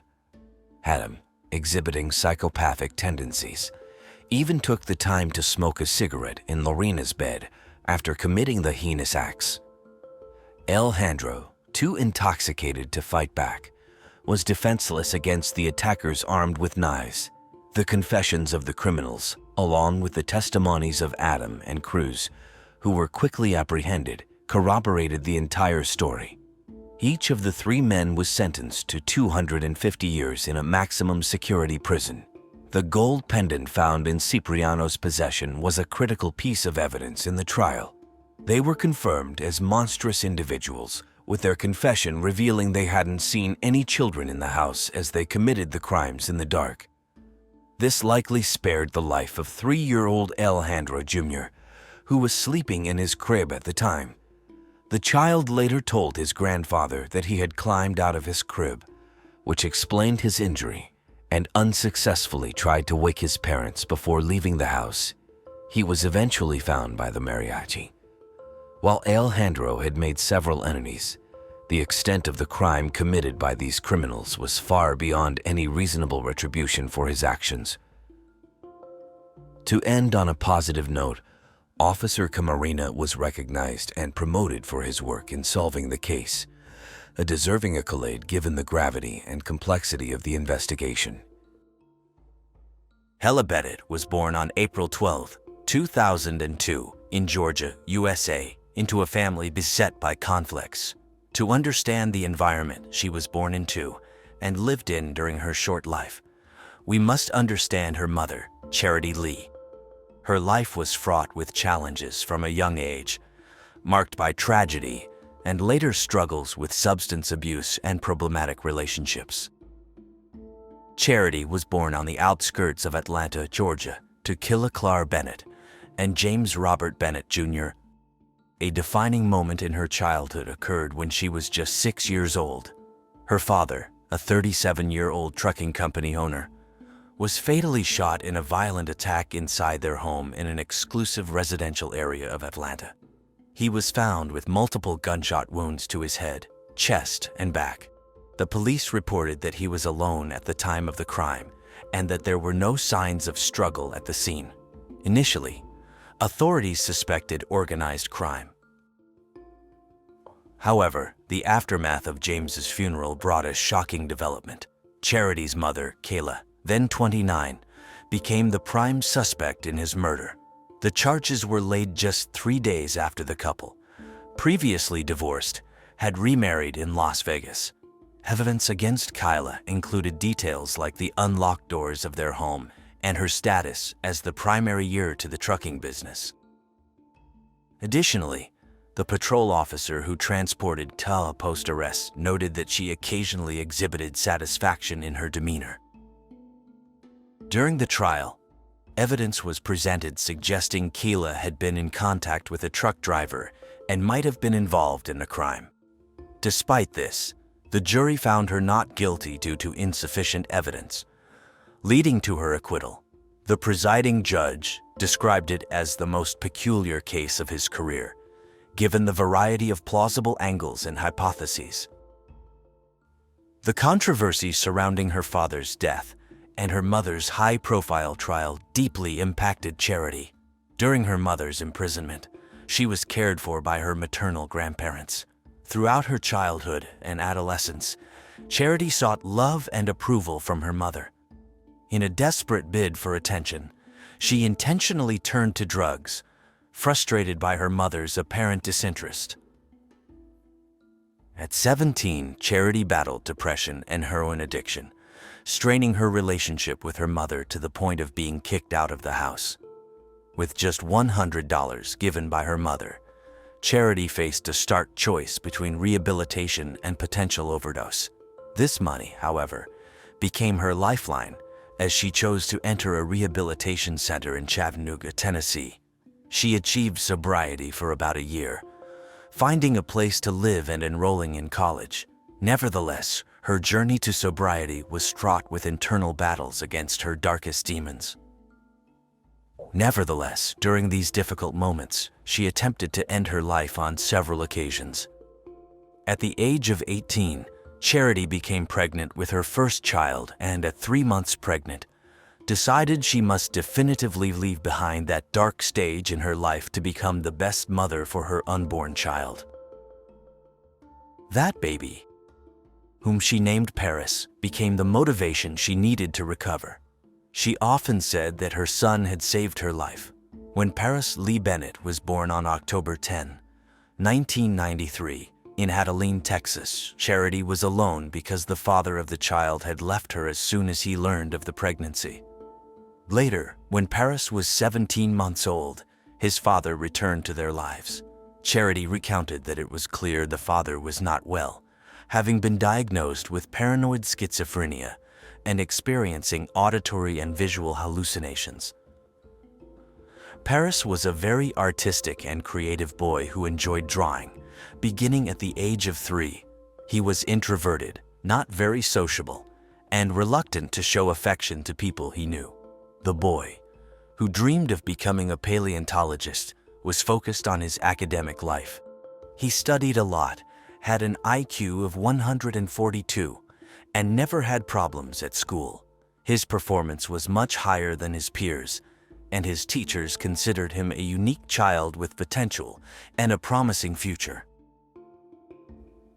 After having her baby, Charity married twice, but neither union was successful. One marriage was with a man named Brendan, but the circumstances of their breakup were not disclosed. In her desire to form a family, Charity started a relationship with a man named Jonathan, and at the age of 28, she became pregnant with her second child, the daughter. The news filled the family with joy, but initially, Paris did not seem happy about his mother's pregnancy, which worried Charity. However, once his sister was born, things changed. Paris fell in love with his sister, showing affection, protectiveness, and attentiveness towards her. Paris did not have many friends, and his little sister was his playmate. She was a loving, kind, intelligent, and very determined girl.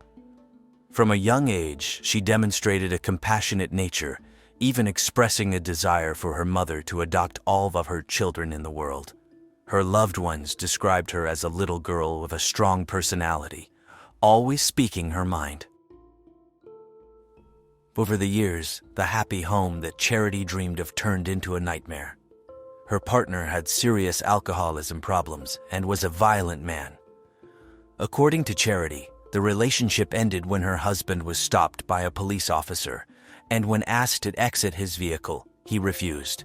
The officer reached into the car, and the driver sped off, dragging the officer along. The officer then shot and injured him in the leg.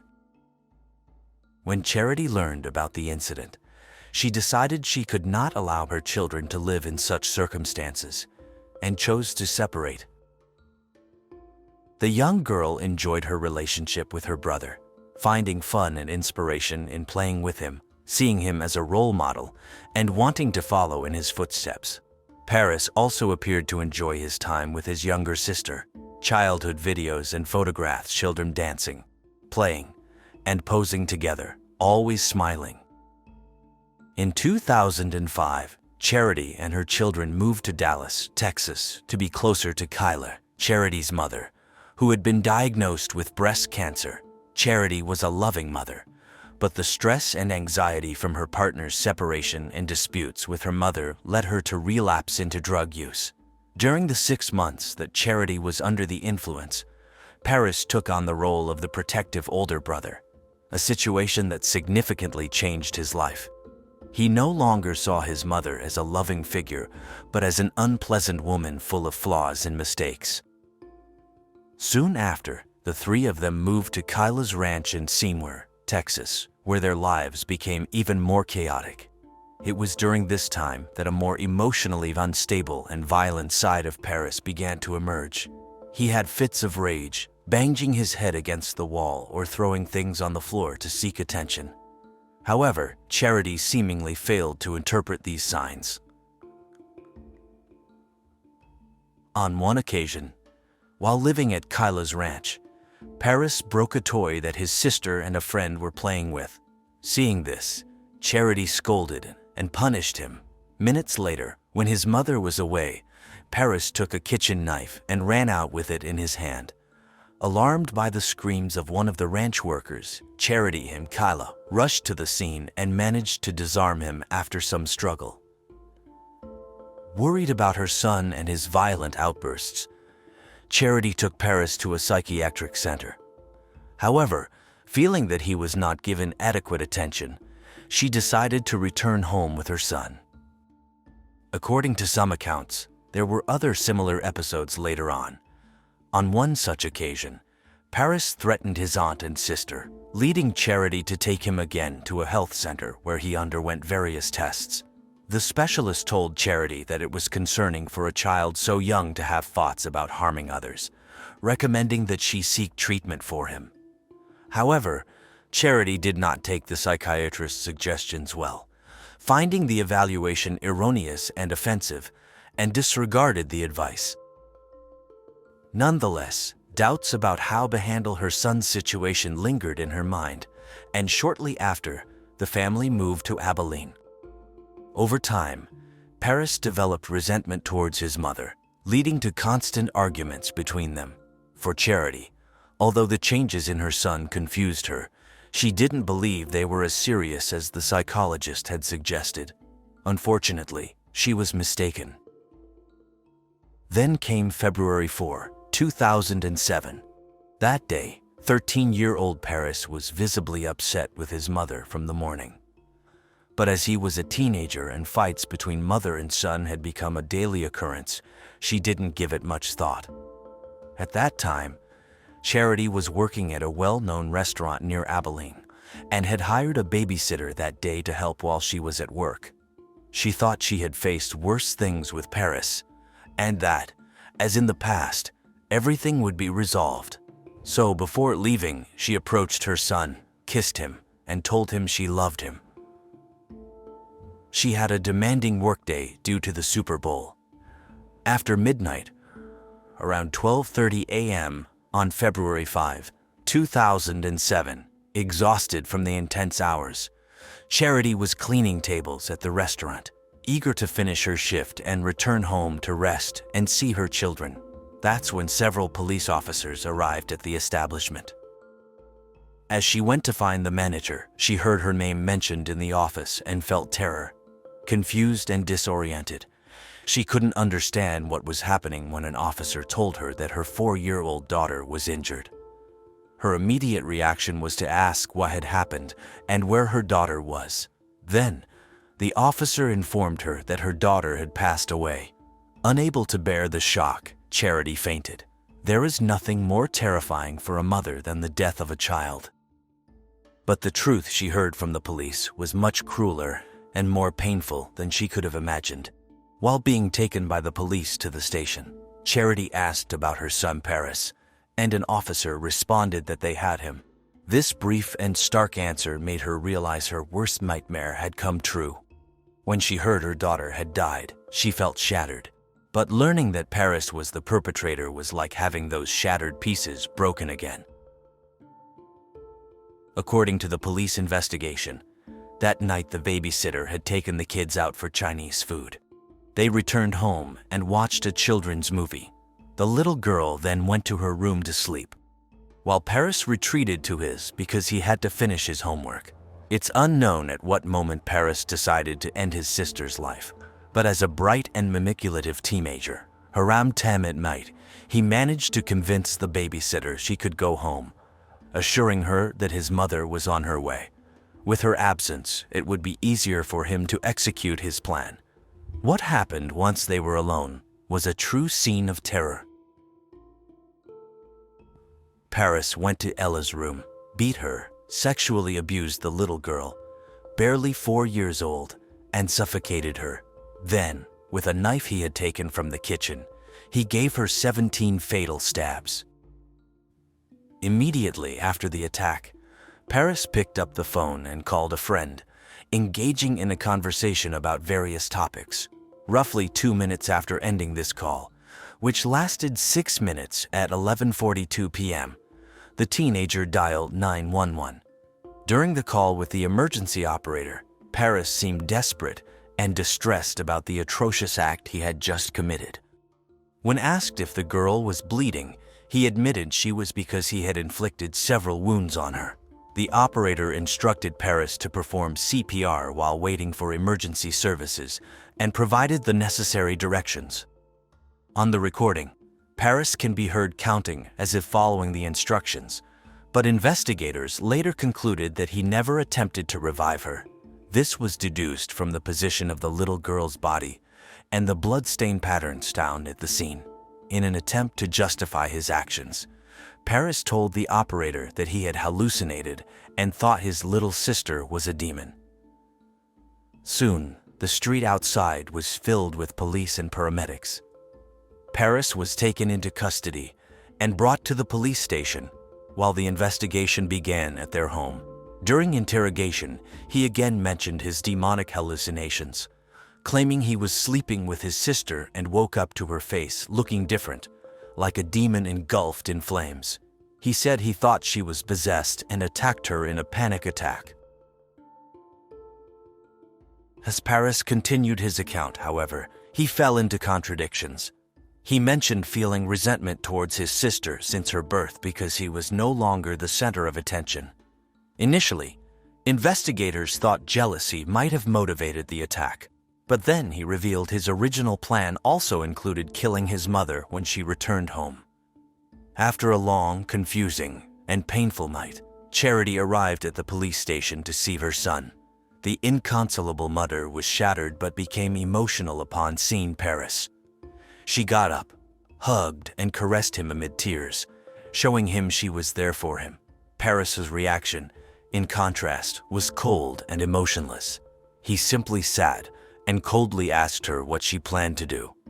When Charity broke down in tears asking what he meant, Paris reminded her that she had always said she could take someone's life if they harmed her children. His question was not out of fear, but rather a challenge. At that moment, Charity realized there was something very dark in her son. Following his arrest, Paris was charged with a murder but not tried as an adult, as the minimum age for adult prosecution in Texas is 14 years. Instead, he was charged in juvenile court and pleaded guilty to capital murder. Charity was left feeling confused and unsure of what to do next. Although Paris's defense team suggested he not plead guilty for Charity, this was unthinkable. She couldn't hate her son and wanted him to be held accountable for his actions, yet she also desperately sought to understand what had driven him to such extremes.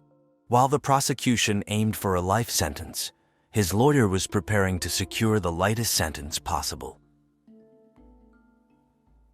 As part of their efforts, the defense advised against Charity receiving mental health counseling, fearing that the prosecution might use the reports against Paris.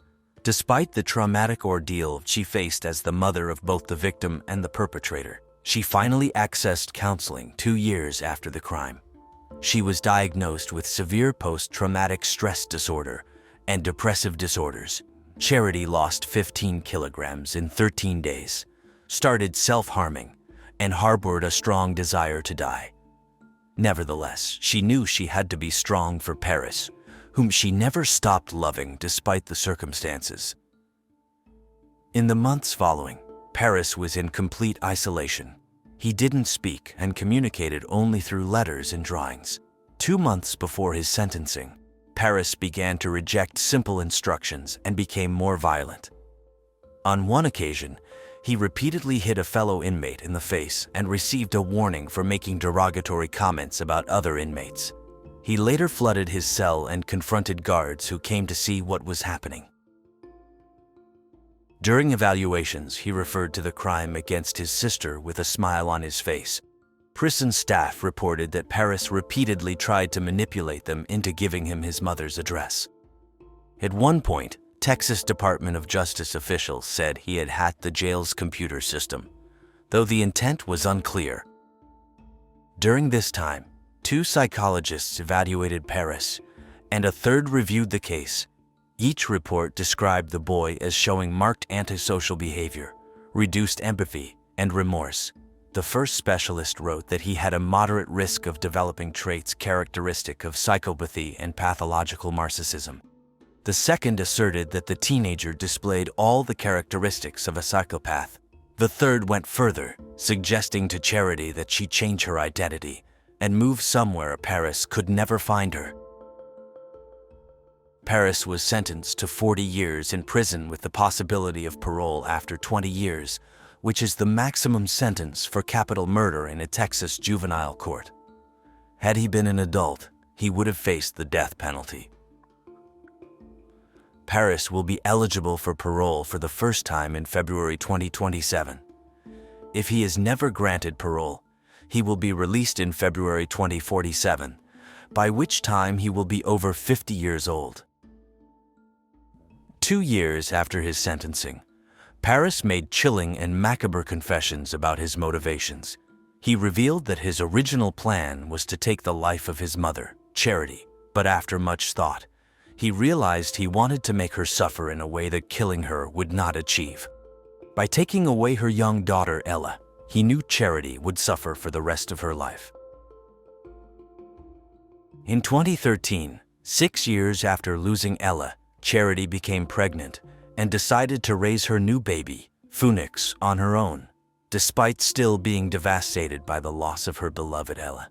Phoenix brought life, joy, and a renewed will to move forward back into her life. However, Phoenix's arrival was not without challenges. He was born with a defective heart valve and had to undergo open heart surgery. Fortunately, he recovered successfully. When Paris learned of his mother's pregnancy, he sent her a letter expressing his happiness, even though he knew he would never be able to meet his half-brother in person due to legal restrictions preventing convicted felons from contacting minors under 17 years of age. This restriction was a relief for Charity, who never brought Phoenix to the prison. Although Paris and Phoenix never met in person, they talked over the phone when Charity called her eldest son. Despite trying to handle these interactions naturally, Charity always harbored the fear of doing something that might put Phoenix in danger from his brother. In 2013, at the age of 19, Paris was transferred to an adult prison. 6 years later, in 2019, he gained significant attention after an interview with journalist Piers Morgan. In the interview, a calm 26-year-old Paris claimed he never felt he achieved any goal by killing his sister. He expressed being completely different from the person he was at the time of the murder and acknowledged the deep hatred he once felt for his mother, though he admitted to harboring thoughts of committing a crime since he was very young. Paris' story inspired documentaries revealing his manipulative and narcissistic personality. However, he consistently insisted that he was not mentally ill. For a long time, Charity visited and communicated with Paris through letters and phone calls. She shared her story with various media outlets, explaining that after her daughter's death, nothing made sense anymore, marking the end of the life she knew. Reflecting on the past, she regretted relapsing into drug use, believing it injured Paris, but she did not regret how she raised him. In 2021, Charity declared that she had ceased all communication with Paris. This decision came after learning he had become involved with a woman on bail living 2 hours from her home. Charity acknowledged that while she still loved Paris as her son, she did not like the man he had become. Following the tragedy, Charity established a foundation named Ella in honor of her daughter, which also stands for empathy, love, lessons, and action in English. Through this initiative, she advises families of both victims of violent crimes and offenders, having experienced both sides of such tragedies, first as a child when her mother was accused of her father's murder, and later as a mother when Paris committed his crime. Charity understands the profound impact violent crimes have on families. She feels that the best way to honor her daughter, Ella, is by helping others navigate adversity, regardless of which side of the story they are on. This foundation serves as a testament to her commitment to supporting those affected by violent crimes and creating a platform for healing and understanding. Charity's work aims to provide guidance and support to those facing similar challenges, helping them to find a path forward amidst the turmoil and pain caused by such life-altering events. After 13 years working, Charity decided to shut down the Ella Foundation to focus on her son Phoenix. In a small American town called Bristol, Tennessee, Johnny Berry was born on August 26, 1983. She was a happy and friendly person who had many friends and loved to have fun at parties. When she was in school, she was also part of the local cheerleading team. After finishing high school, Johnny went to East Tennessee State University to study psychology and criminology. During her college years, she met Jason White, and they became a couple, eventually getting engaged right before they graduated. In late 2004, when she was 21 years old, Johnny decided to get a master's degree in psychology. This led her to move temporarily to Knoxville, another city, for her studies. While studying, she worked part-time at a children's educational center and discovered her passion for helping children.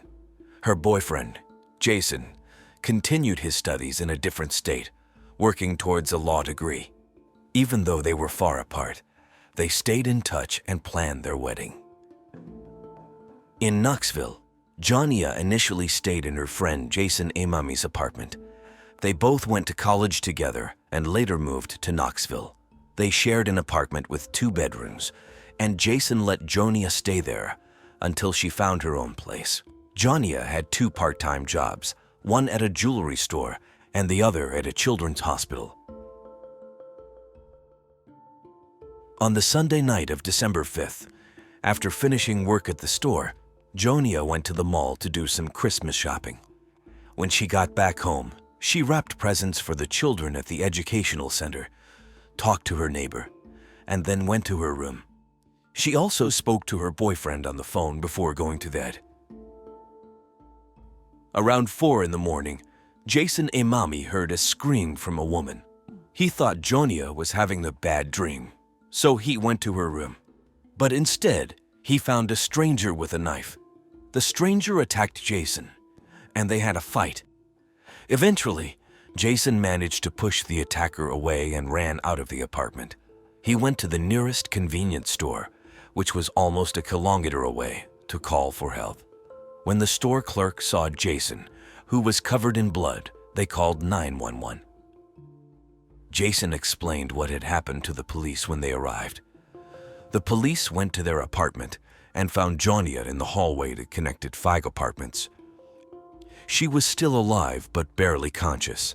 When they asked her about the attacker, she could only give weak clues.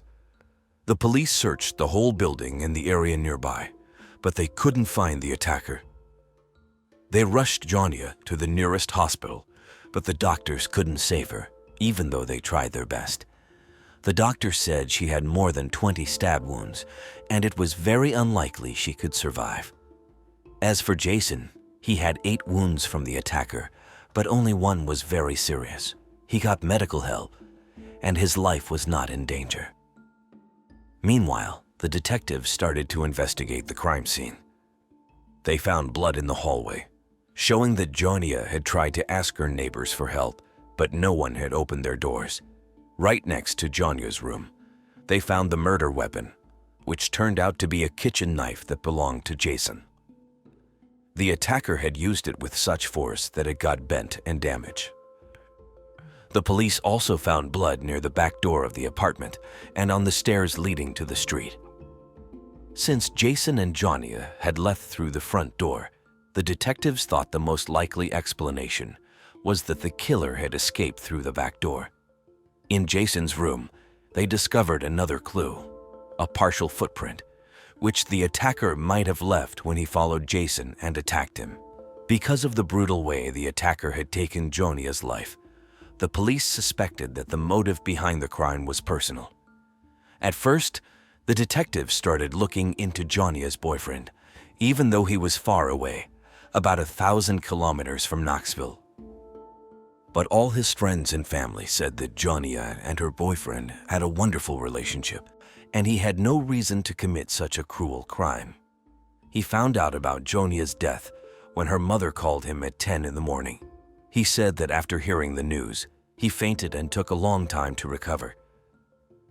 He was in no condition to do anything, so he had to ask his neighbor to help him book a plane ticket and pack his suitcase. The investigators carefully checked his alibi and realized that he couldn't have physically traveled to Knoxville and back by morning. So, they ruled him out as a suspect and turned their attention to Jonia's neighbor instead. In contrast to the victim's boyfriend, this neighbor had no solid alibi and had been inside the apartment with her, raising suspicions that he might be the culprit. Friends and family of Jonia were also skeptical of him. Some believed he could be the likely killer, while others accused him of fleeing the apartment, leaving Jonia behind. This suspicion ran so deep that the victim's parents didn't even want him to attend her funeral. Shortly after Jason was released from the hospital, investigators began questioning him. He stuck to his initial account. He heard screams, saw an unfamiliar man, and was attacked. After managing to fend off the attacker, Jason rushed to the front door and out into the street, seeking help from the neighbors. He believed that Jonia had also managed to escape the apartment because he couldn't hear her screams. However, the police had reservations about accepting this version of events. What initially raised doubts about Jason were his injuries. 7 of the 8 wounds were superficial, and the last one on his right arm could have been acquired either while defending himself or during an attack. Additionally, investigators found no signs of forced entry into the apartment, suggesting that the person responsible might have been inside already. Jason claimed that he had taken out the trash through the back door that night, but couldn't remember if he had locked it or not. Detectives continued to press him, paying close attention to which door he used to exit the apartment onto the street.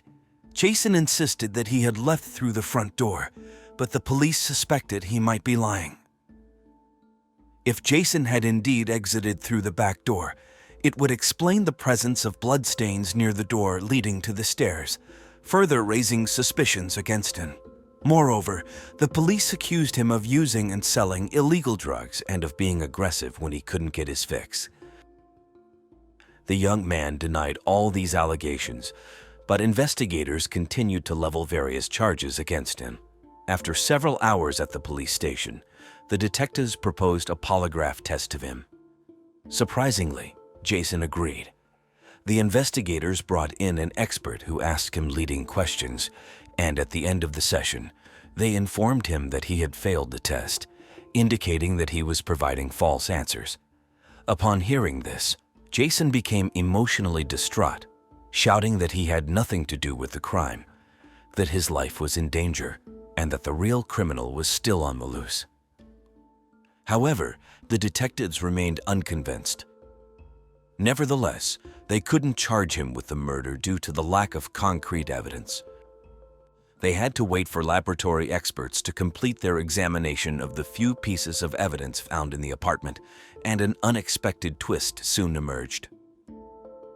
During their analysis of the murder weapon, the knife, they discovered 3 DNA samples, those of the deceased girl, Jason, and an unidentified man. Additionally, the unknown man's DNA was found in Jonia's room, on the back door handle, and on the staircase used by the criminal to exit onto the street. Furthermore, they uncovered a fingerprint on the knife handle, marked by the victim's blood, that did not match Jason's fingerprint. These discoveries led the police to doubt that Jason was the murderer. The evidence strongly indicated that another person had been in the apartment that night. However, when they checked the DNA sample against existing databases, they found no matches.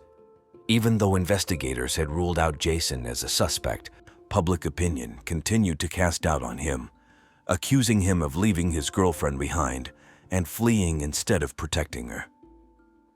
Furthermore, Jason started experiencing post-traumatic stress disorder. A significant development soon came to light.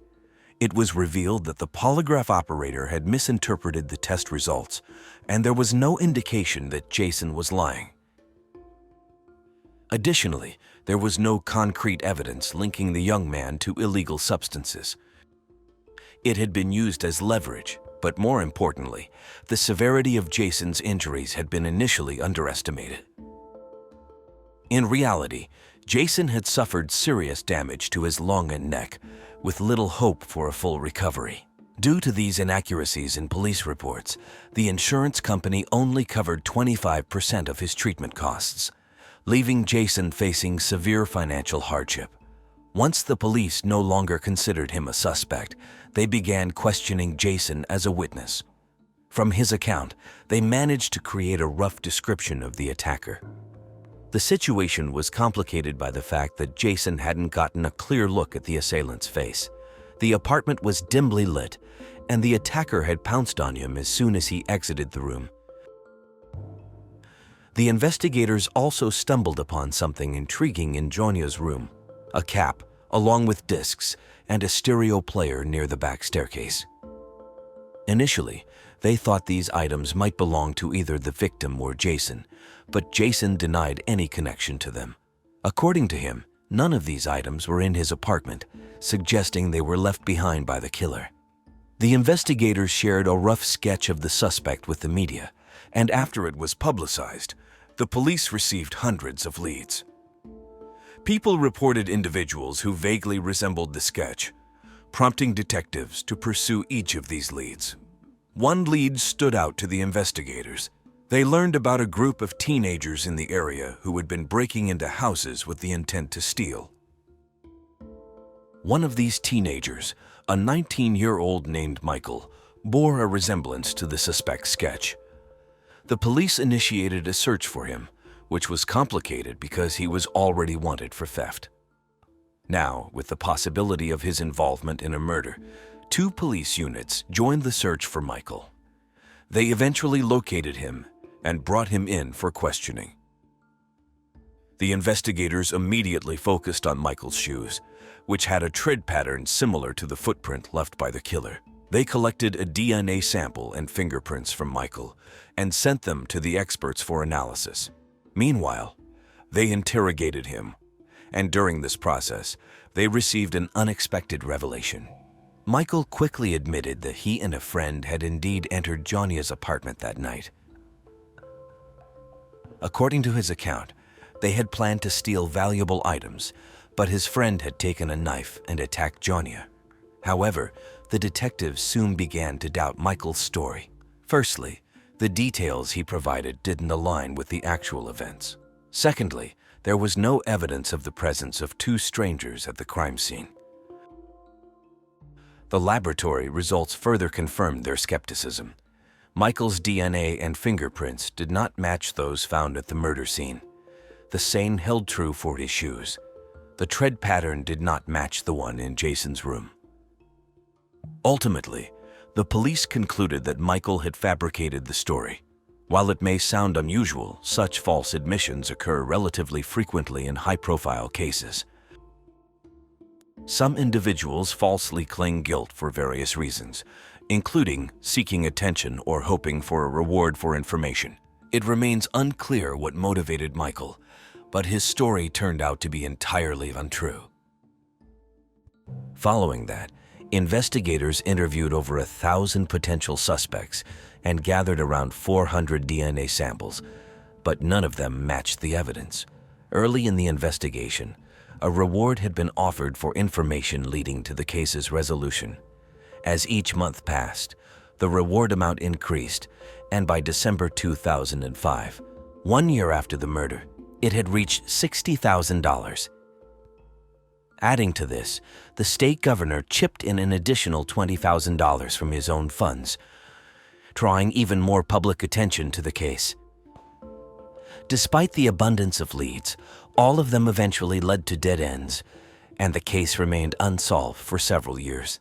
In 2007, the victim's parents decided to take action by seeking changes in state legislation. They found it perplexing that the fingerprints and DNA of the murderer were not in any databases. Given the brutality of the crime, the parents refused to believe it was the perpetrator's first offense. They later discovered that, according to Tennessee laws, fingerprints and DNA samples were only collected from convicted criminals. Jonia's parents were determined to change this. They played an active role in crafting a new law that mandated the collection of these samples from all individuals arrested for violent crimes. Authorities supported this initiative, and the law was enacted in May 2007. 2 months later, a breakthrough occurred in the case. The police arrested Taylor Lee Olson, a 22-year-old, for violating the terms of his probation.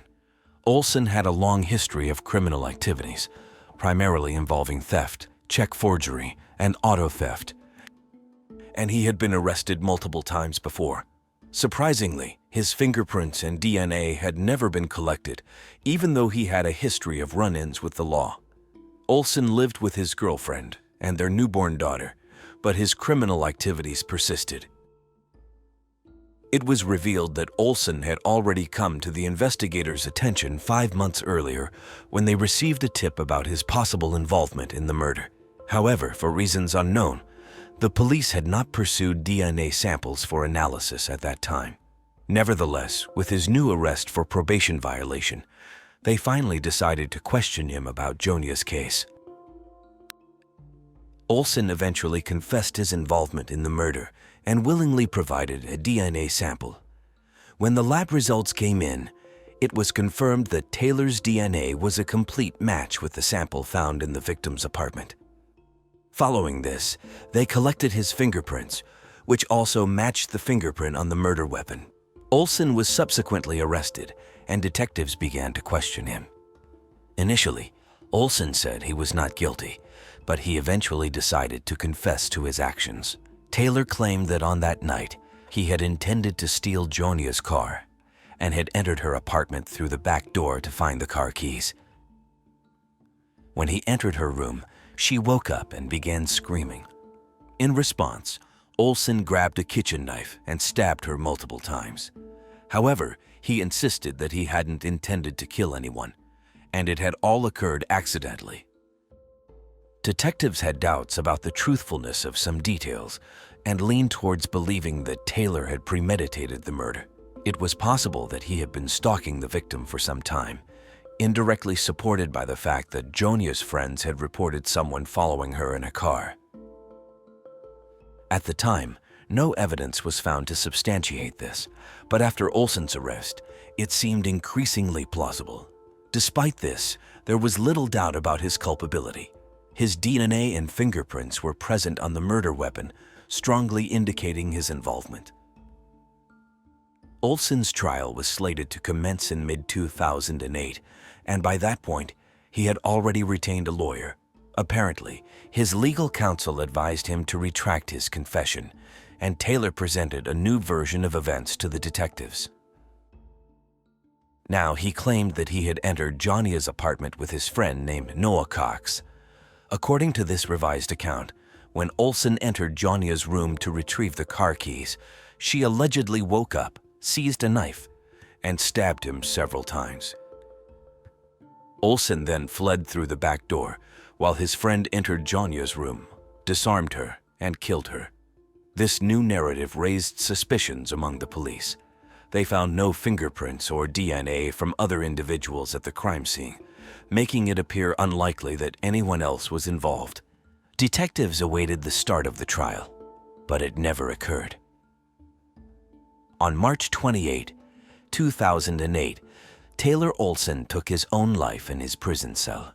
Alongside him, several suicide notes were discovered, addressed to his family, Jonia's relatives, and the police. In the note to the detectives, he once again alleged that his friend Noah Cox was the actual perpetrator and also apologized to Jonia's family and his own. Detectives continued to believe that Olson was responsible for the murder and repeatedly questioned Noah.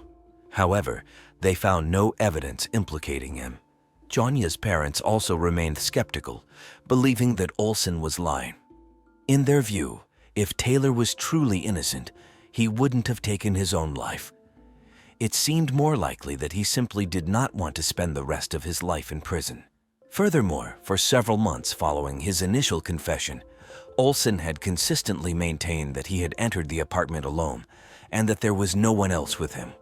The sudden change in his story to shift blame onto his friend raised further doubts. Very little is known about the childhood and youth of Arcadio Alvarez. We know that at some point during his youth, he formed a relationship with a woman whose identity has not been disclosed and with whom he had a daughter. It appears that his partner died in 1979, and he was left to care for the little girl, who was then 5 years old.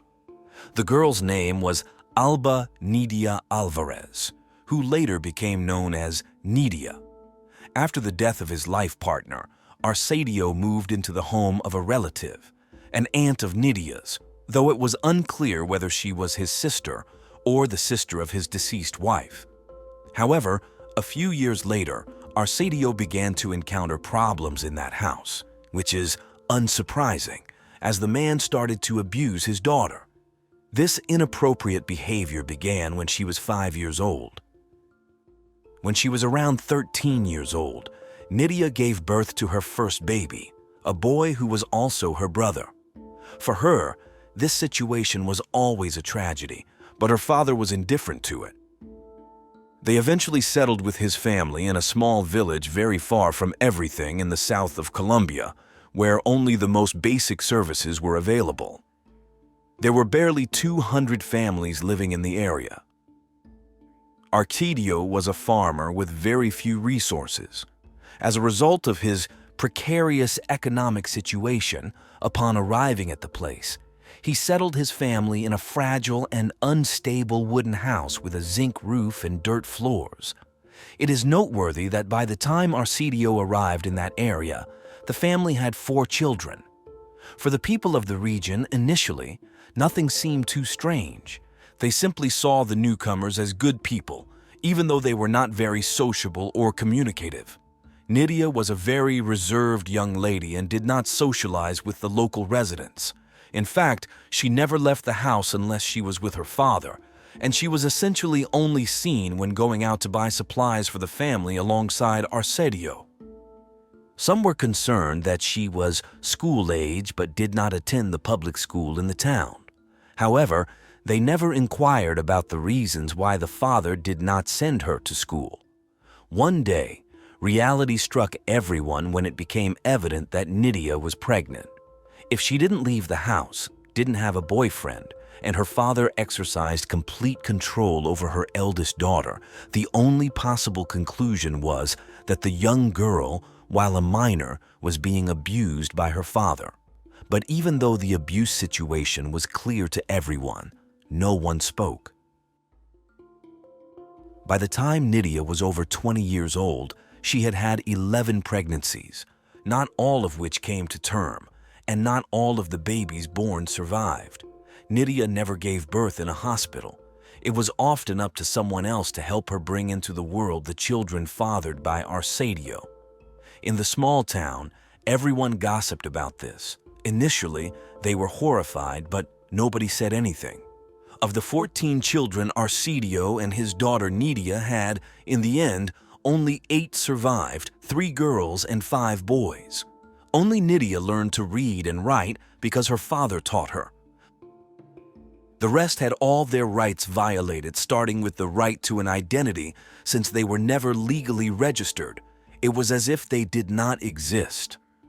Without an essential document like the birth certificate, they could never enroll in the small local school that around 80 children attended, nor were they vaccinated or treated at the local clinic. Local inhabitants later reported that they saw the irregular couple when they went out shopping and never noticed any affectionate relationship between them. Some neighbors claimed they had the chance to talk with Nidia, but instead of offering help or some kind of support to get out of the situation in which she was the victim, they blamed her. They told her that having intimacy and children with her father was not right. Her response was always to remain silent. No one ever dared to confront Arcadio or reproach his misconduct. Later, some neighbors claimed that while he seemed like a decent man, He was extremely serious, and the people feared he might do something to them. Over time, the forbidden carnal relationship between relatives became something everyone started to accept as normal in the locality. Apparently, on a few occasions, the Alvarez's home was visited by personnel from the local Secretary of Education and the Colombian Institute of Family Welfare, as well as representatives of the Catholic and evangelical churches. The goal of all was to motivate the parents to send the kids to school, but this never had any effect. To make matters worse, these organizations also failed to pay attention to the fact that the children were not legally registered. It seemed that at that moment, the wind was blowing in Arcedio's favor. However, Arcedio pushed the limits too far, and that was the beginning of the end of his sinister plan of subjugation and abuse to the detriment of his entire family. As Nydia later recounted, her father began to show interest in perpetuating his deviant behavior with at least one of his granddaughters, who was around 11 years old. And as if his immoral behavior wasn't enough, he began to insinuate to his older male children that they could do the same. This undoubtedly set off alarms for Nydia, and it could be said that a divine intervention paved the way to the end. Around that time, Orlando, a pastor from the Pentecostal church, spoke to those present at one of his sermons, including Arcedio, who wanted to appear as a correct and faithful man, about the topic of incest and what it meant, labeling it as a terrible sin. This was a turning point in Nydia's life, who, at the end of the meeting, approached the pastor to ask him to pray for her. But the stars were aligning, as around that time, the world learned about the terrible case of Elisabeth Fritzl in Austria, whose father, Joseph Fritzl, kept her captive in the basement of his own house for 24 years, fathering 7 children with her. The case of Elisabeth was so shocking that it seemed people around the world were willing to prevent such situations from being repeated. It was this story that propelled Nydia to make a definitive decision. Also, religious conviction that her father was forcing her to commit a sin, and the fear that one of her daughters could become a victim of the same man added to the need to protect her descendants from the father's brutal assaults. The man, who always had a hellish temperament, beat one of his 6-year-old sons for waking him from his nap by fighting with one of his sisters. That, apparently, was the last straw. At that moment, Nydia confronted her father who, as he always had, reacted by hitting her. This was the strategy the man had used for years to ensure obedience through fear. But this time was different. Fueled by rage and courage, Nydia fought back, something that surprised Arcedio. Nydia knew she had no other option but to leave that house. For that, she not only gathered courage but also had the full support of her older daughters. Trusting in God's will and with the strength gained from her conversations with the pastor, at the first opportunity, Nydia took her 6 youngest children and fled the humble house that had been her prison. The 2 oldest male children, 18 and 16 years old at that time, chose to stay with their father. The group left and headed to a nearby town, where Nydia took some time to settle her family before formally filing a complaint against her father with the authorities. Initially, she only dared to accuse him of having beaten her young son, but later she expanded the complaint to detail the years of abuse she herself had been a victim of. Clearly, before taking any action, the authorities had to conduct an investigation to corroborate the serious accusations Nydia had made. Meanwhile, her 6 children depended solely on her, and they were in a different town where rent had to be paid. But if there was something Nydia was an expert at, it was working hard, so it didn't take too long before she found a job at a local restaurant. She worked exhausting shifts, starting at 5 in the morning and finishing at 8 at night. She devoted 15 hours of her life daily, from Sunday to Sunday, to the demanding job that barely earned her 7,000 pesos, less than $4 at that time. In the meantime, her eldest daughter, 16 years old, took care of her siblings and became the most important support for the suffering mother. However, the authorities who heard Nydia did not make much effort to investigate what happened, and valuable time was lost for the woman and her children in terms of receiving the support they were justly entitled to from the Colombian state. The first to take real action on the complaint was a family commissioner who, seeing that the case was not being properly addressed, decided to send the information to Hugo Parra, a close collaborator of a counselor.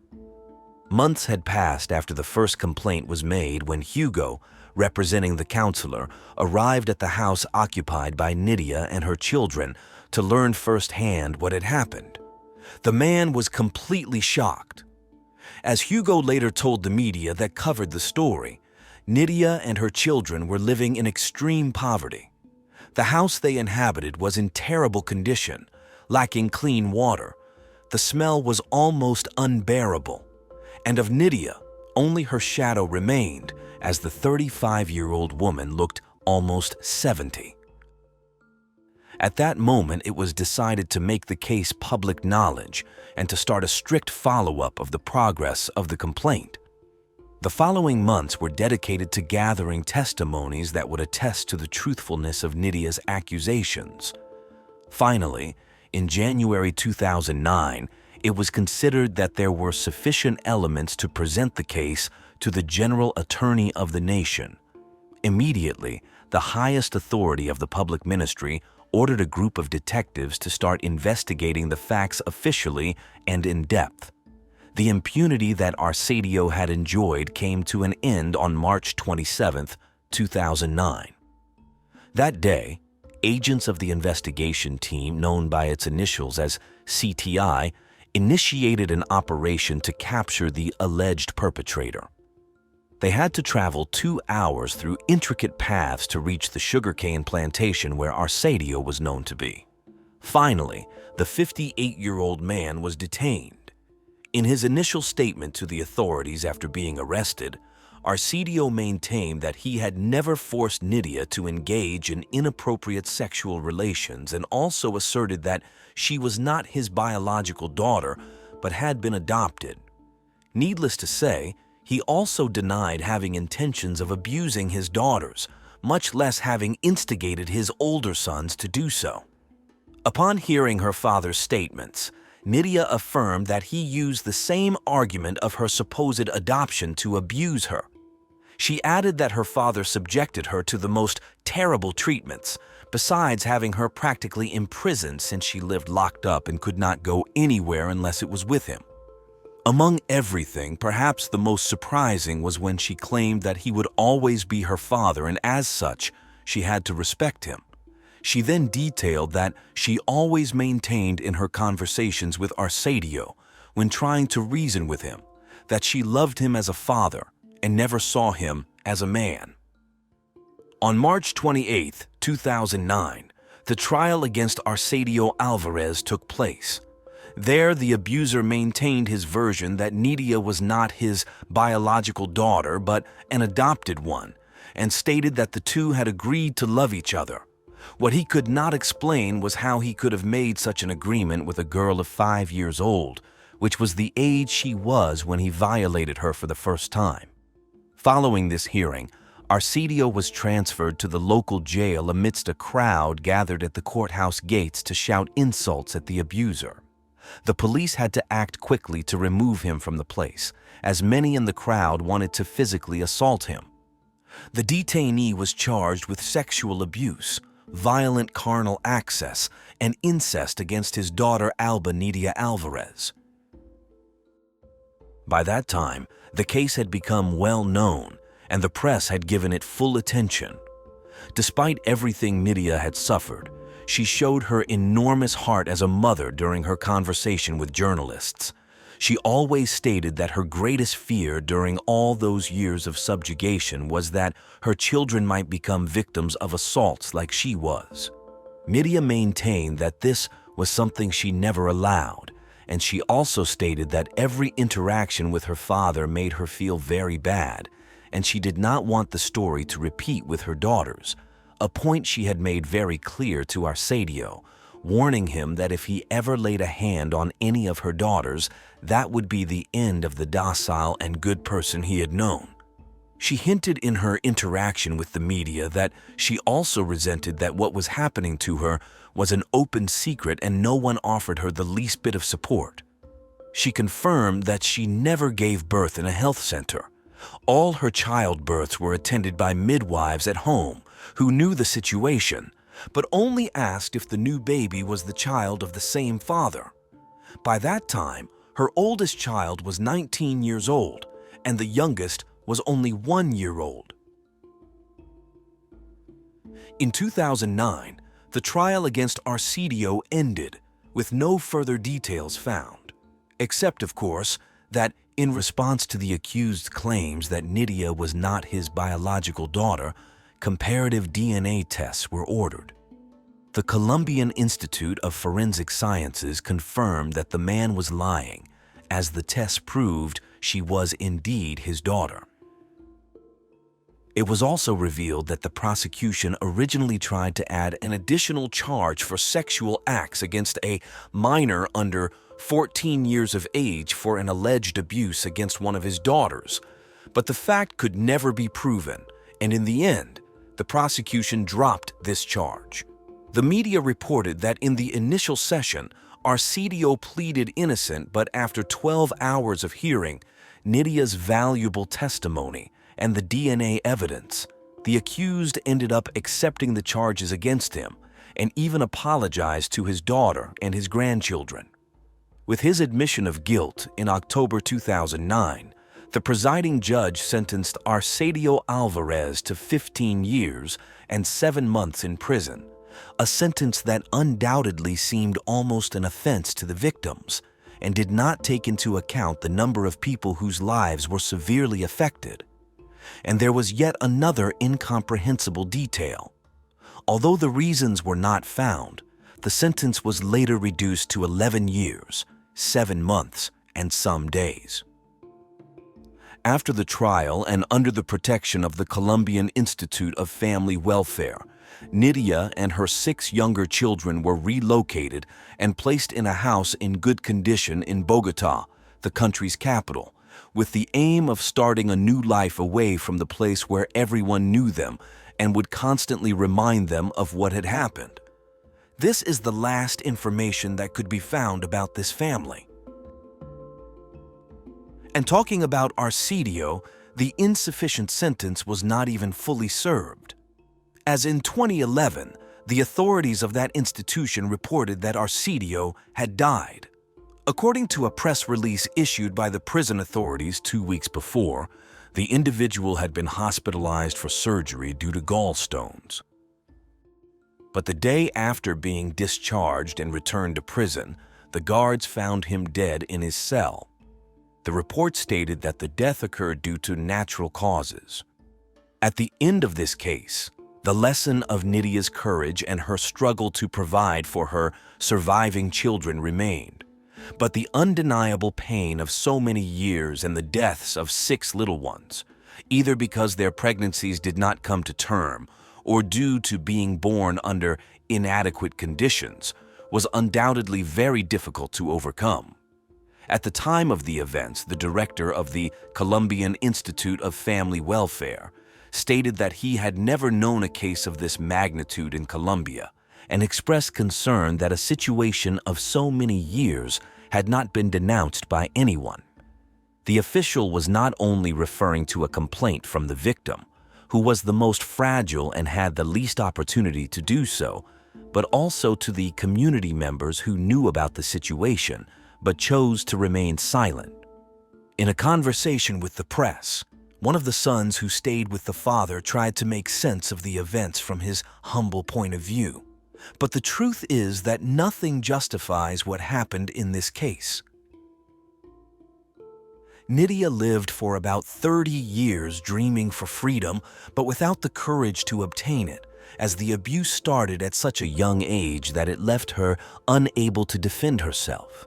Inside, she was a terrified child, even at the age of 30. After finally being freed from her abusive father, The woman stated that all that went through her mind was the hope that her children could have a better future, that they would study to progress in life, form their homes, and feel at peace. And perhaps the great lesson of this case is advice for other women that Nidia repeated several times to the media. She pointed out that if they found themselves in a similar situation, they should find a way to speak out, to denounce, and trust in God to move forward. For Nidia, silence was her father's perfect accomplice, not just her own silence, but that of all those who, knowing the situation, preferred to look the other way. Rossana Galliano was having dinner with her sister Monica in the living room of her house in El Remanso Exaltación de la Cruz when her phone rang. It was her husband, Jose Arts, calling to say he was running late to pick up their sons, Geronimo and Nehuen, ages 4 and 3. Rossana answered the call, but, struggling to hear, stepped out into the garden to talk. As she tried to communicate with Jose, a figure emerged from the trees, took a few steps toward her, and pulled out a gun. The assailant fired 6 shots, leaving 29-year-old Rossana's body just steps from her home, struck by 4 bullets. Rossana Galliano was born in the late 1970s in Buenos Aires, Argentina. She was the youngest child, with 2 brothers named Oscar and Gustavo, and a sister named Monica. Her parents were Reynaldo and Graciela. The details of her childhood and teenage years are a bit of a mystery, but it's known that she finished high school in the late 90s. During this time, Rossana's dad, Reynaldo, worked as a mechanic. Early in 2001, Jose Arts showed up at Reynaldo's workshop. Jose was born on November 22, 1948. He had lived abroad for over 30 years, in places like Greece and the United States, where he even spent 4 years in prison for drug trafficking. Eventually, Jose returned to Argentina in 1996, owning 8 properties in a posh area of Buenos Aires. Jose and Rossana met when he brought his vintage car for repairs at her father's shop. Despite the significant age difference, they started dating quickly. At that time, Rossana was unemployed and quite reserved. Jose appeared to be financially stable, but in reality, his wealth came from his mother, Elsa, who was still in the United States. When Jose, at the age of 52, proposed to 22-year-old Rossana, her mother Graciela questioned if he was too old for her daughter. Jose argued that love knew no age. Looking for assurance, Graciela turned to Rossana, who, in a whisper, confirmed her desire to marry him. The couple got married on November 17, 2001, after just 7 months of dating. Jose claimed that his cheerful, modern, and smart personality won Rossana over. Soon after, they had a son named Geronimo. But not long after, problems began to show. Jose was a controlling and jealous man who often belittled Rossana and her family. This abuse eventually became physical, leaving Rossana feeling trapped and fearful. Jose's intimidating presence, reinforced by owning 2 guns, ensured he kept control, a situation that Rossana's family was painfully aware of. It was common for Jose to show off his guns, either when someone visited their home or when he was out visiting others. One time, while painting their house, Rossana's brother Oscar witnessed Jose physically assaulting her, telling her to shut up before hitting her. On another occasion, her father noticed bruises on Rossana's back, and she simply told him that Jose had dragged her across the pavement. Despite these troubles, Rossana and Jose welcomed their second child, and Rossana tried her best to make the relationship work, hoping to provide a stable home for their children. However, her efforts were constantly undermined by Jose's temper and disrespectful behavior. To make matters worse, Jose's mother, Elsa, controlled the household from afar, making decisions about their lives during her short visits to Argentina. By 2006, Rosanna had endured unbearable abuse and finally reported Jose for domestic violence. Her family was largely unaware of the full extent of her suffering. Months later, Rosanna filed a second complaint, including a request for a medical examination due to her injuries. Following this, she opened up to her sister Monica, and they made a pact to communicate whenever something happened. Monica became her sanctuary and support. Whenever life with Jose became unbearable, Rosanna would visit Monica's apartment with her children, though Jose dictated when they must return, often with death threats. At times, he verbally abused Rosanna, criticizing her abilities as a mother. Eventually, she decided to move in with Monica and the children, while Jose stayed at his house. After some time, Rosanna filed another complaint and sought a divorce, resulting in a restraining order against Jose. They only met at a neutral property in El Remanso, Exaltación de la Cruz, for child visitation, as arranged by the court. It was there that Rosanna shared the extent of her ordeal with the gardener. Daniel Gonzalez, who lived nearby, was married and had a daughter. Rumors suggested a secret romance between Rosanna and Daniel, but this was never confirmed. Jose's threats continued, and Rosanna even played a voicemail for her brother Oscar in which Jose talked about killing her. In mid-2007, while hanging out with friends at a bar, Rosanna met Oscar Lugo. He was 32, lived in Marino, and worked in a sewing workshop. They hit it off immediately, exchanged numbers, and started dating. Oscar Lugo was old-fashioned, a gentleman who was kind, attentive, and listened to her. For 29-year-old Rosanna, who had been through endless turmoil, it felt like she was rediscovering a nearly forgotten life. Oscar Lugo noticed Rosanna's lack of confidence and the fear in her. By December 2007, he had joined her for the holiday festivities, even dressing up as Santa Claus to delight her sons. But the happiness was marred by Jose, who kept tabs on Rosanna's every move.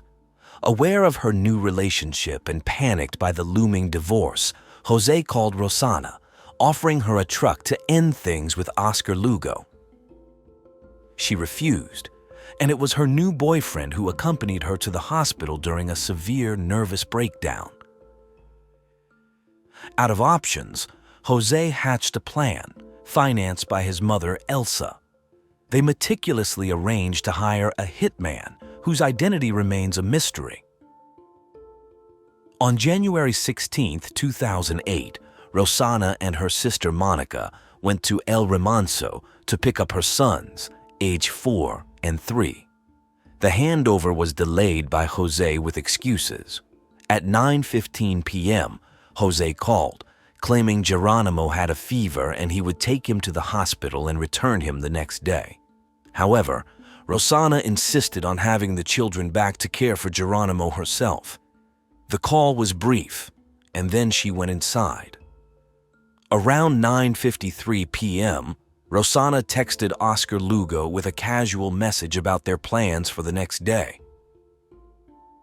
At 10 p.m., Rosanna and Monica sat down for dinner. At 10:50 p.m., Jose called again, and this conversation turned into a deadly trap. Rosanna went out to the garden for better reception, where a shadowy figure emerged from behind the trees and shot her 4 times with a .45 caliber gun. Hearing the shots, Monica screamed, saw Rosanna stagger and collapse. Frantic, Monica tried calling 911 without success, then asked her boyfriend to alert the police. Meanwhile, Oscar Lugo, unaware of the events, tried contacting Rosanna at 11 p.m. and failing that, tried to reach Monica but got no response. Police investigations revealed that the shooter had entered from an adjacent vacant lot. A witness saw someone fleeing through a gap in the fence but couldn't provide a clear description due to the darkness. That night, Jose was questioned and appeared shocked. After requesting a lawyer, he let the lawyer handle the proceedings and left.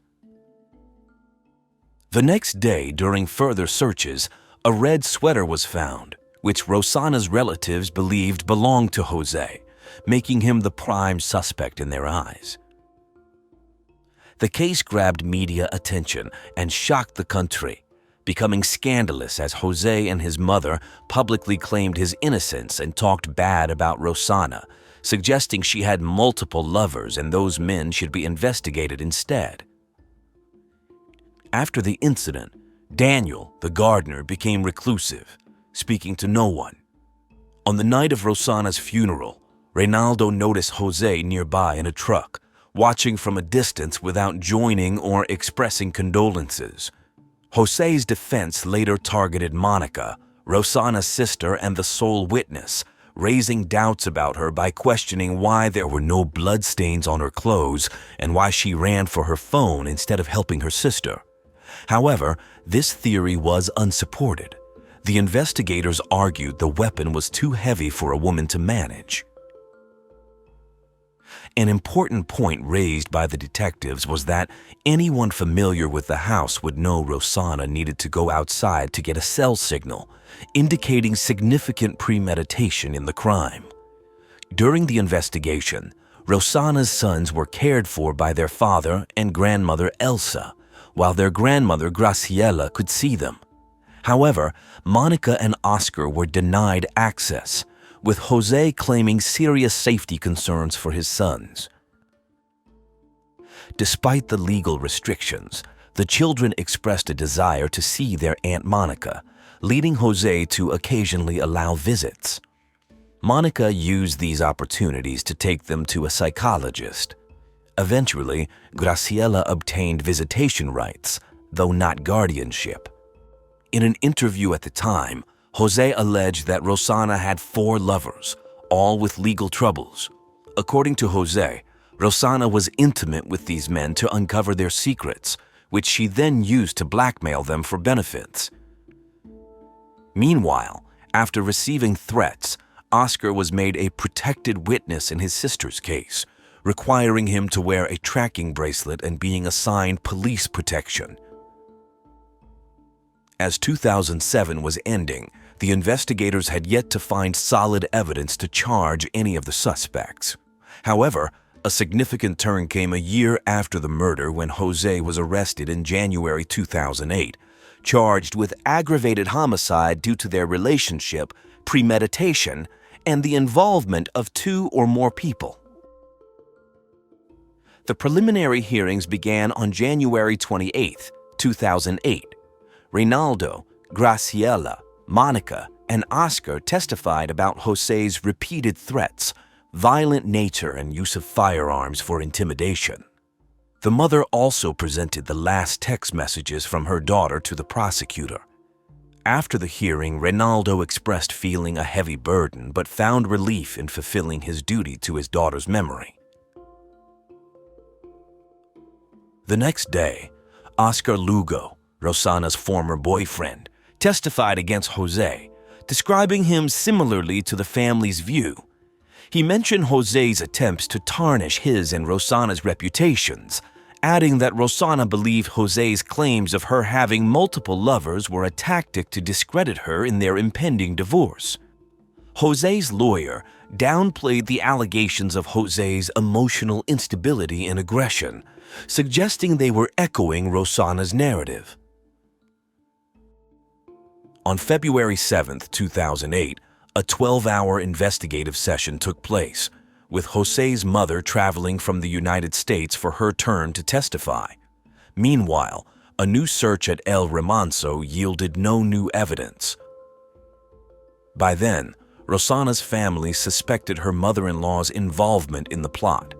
As a result, Reynaldo and Graciela's lawyer considered requesting her arrest.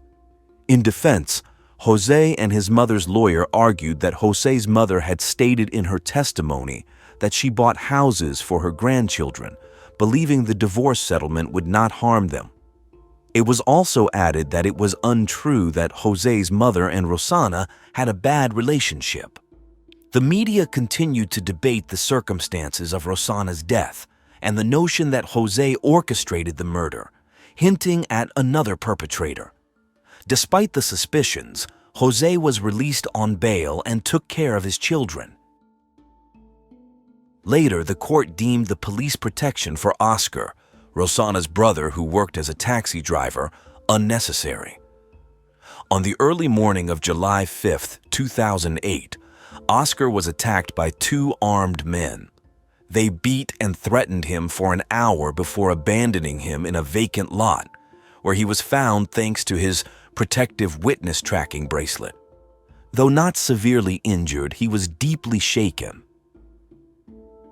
Amidst the grief of losing Rosanna and the ongoing custody battle, the family faced renewed fear, a fear that was palpable and justified. With no one convicted and ongoing threats, the demand for justice grew more urgent, yet the judicial system's slow pace was disheartening. Years passed, and by 2012, the trial and custody dispute dragged on. 4 years after the attack, Oscar used his visitation rights to take his nephews to play soccer, sharing a memorable hug with the 6- and 7-year-old boys. In April 2013, the oral trial started. Jose maintained his innocence. In May, proceedings were delayed when Jose suffered a stroke, pushing the final verdict to November 2013. The judges found that the murder was meticulously planned, resembling organized crime.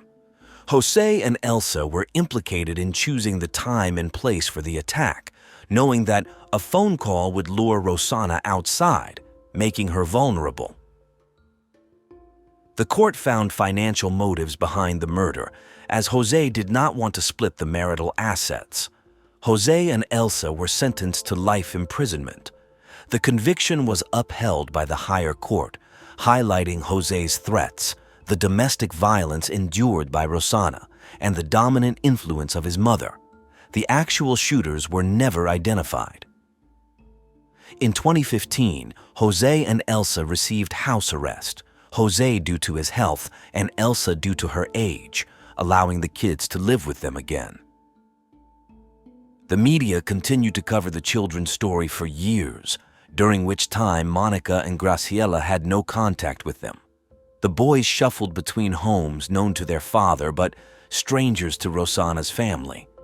In the second week of January 2017, the court allowed the children to spend a weekend with their maternal grandparents for the first time. The Galliano family prepared their home with fresh paint, a thorough cleaning and decorations. They hung balloons and made a colorful welcome sign. Graciela prepared their favorite dish. That weekend, the Galliano home was filled with joy as the boys played soccer, video games, and even asked to sleep in their grandmother's bed, whom they hadn't seen in over 2 years. On November 24, 2018, Jose died after another stroke. The event was another blow for the children, who attended their father's funeral. During the funeral, they expressed their concern about their future with their Aunt Monica. She assured them with calmness and love, promising to support whatever they decided. They chose to live with Monica, who then had to confront Elsa to communicate the boys' decision. Through these and many other instances, it was clear that Monica always acted in alignment with her nephew's wishes, whether they wanted to talk or preferred silence. Monica's primary goal was to provide stability and comfort for the boys. In March 2019, Geronimo chose not to change schools since he was close to his friends and had 2 years left there, so he went back to live with his grandmother Elsa. Meanwhile, Monica sought custody of the other kid. Things seemed to be stabilizing, but in the last week of November 2019, 87-year-old Elsa was moved from her home to the hospital, where she passed away on November 30th. The following month, Monica was granted custody of Nahuen. By year's end, Geronimo moved in with a friend of his grandmother. Both brothers continued to need psychological support to process their experiences, with Geronimo struggling with depression. Their psychologist noted the overwhelming succession of events they faced. In March 2020, just before pandemic restrictions started, the person Geronimo was living with passed away, leading him to seek refuge with his Aunt Monica until October 2020. Upon turning 18, Geronimo rented a small apartment and lived independently, supported by income from his inherited properties. Monica began legal proceedings to secure their inheritance, fearing they might be deprived of their assets. Naywin, meanwhile, showed emotional stability thanks to the support he received and was encouraged to return to therapy whenever needed. On June 15, 2023, Chad Dorman returned home early from work and requested that his 3 sons and wife join him in the primary bedroom for a nap. Sometime after they laid down on the bed, Dorman opened his gun safe and retrieved a rifle. Dorman then shot Hunter twice, killing him. The wife began trying to help Hunter while telling the other 2 sons to run. At this point, the stepdaughter, who was watching television, was entering the bedroom and witnessed the first shots. She ran after Clayton, telling him to keep running. Dorman chased him into a nearby field, shot him from behind, and then point blank in the head. The suspect carried Clayton's body back to the house's yard. The stepdaughter then re-entered the house, picked up Chase, and escaped to the road. Dorman followed her and aimed the rifle at her, telling her to put Chase down. He tried to fire but was out of ammunition. Chase ran to his mother, who was now outside in the yard trying to render aid to Clayton. The stepdaughter got away and informed a passerby what her stepfather was doing before continuing to run towards the nearby Monroe Township Fire Department. Dorman then went inside and carried Hunter's body outside, laying him in the yard. He then tried to wrestle Chase from his wife, reportedly biting her in the process. When she managed to grab the rifle, Dorman fired, shooting his wife in the thumb. She dropped Chase, who Dorman then shot in the head.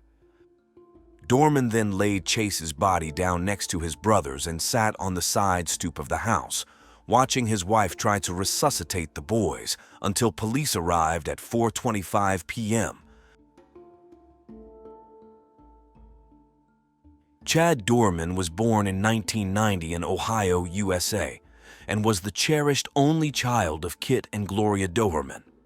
From the start, he was the apple of their eye. Chad had what you'd call a normal childhood. His family was middle class, so he managed to get through elementary and high school without any major issues. He wasn't exactly a standout student, but he got by, passing his classes and staying out of trouble. However, things took a turn once Chad hit adulthood. He started drinking heavily and driving recklessly, which led to numerous traffic tickets and fines. At one point, he even crashed his car and fled the scene, ignoring multiple court summons.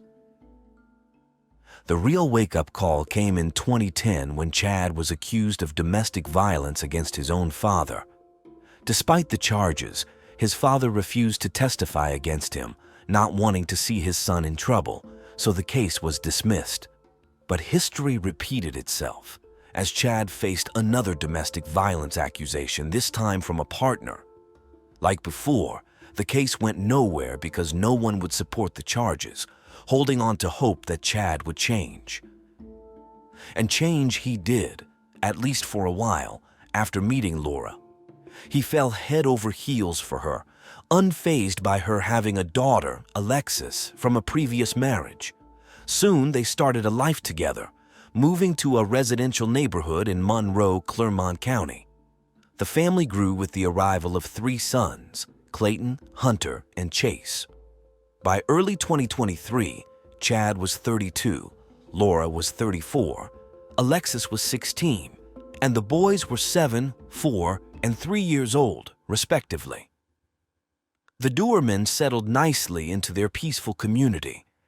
In their free time, Clayton and Hunter loved playing baseball.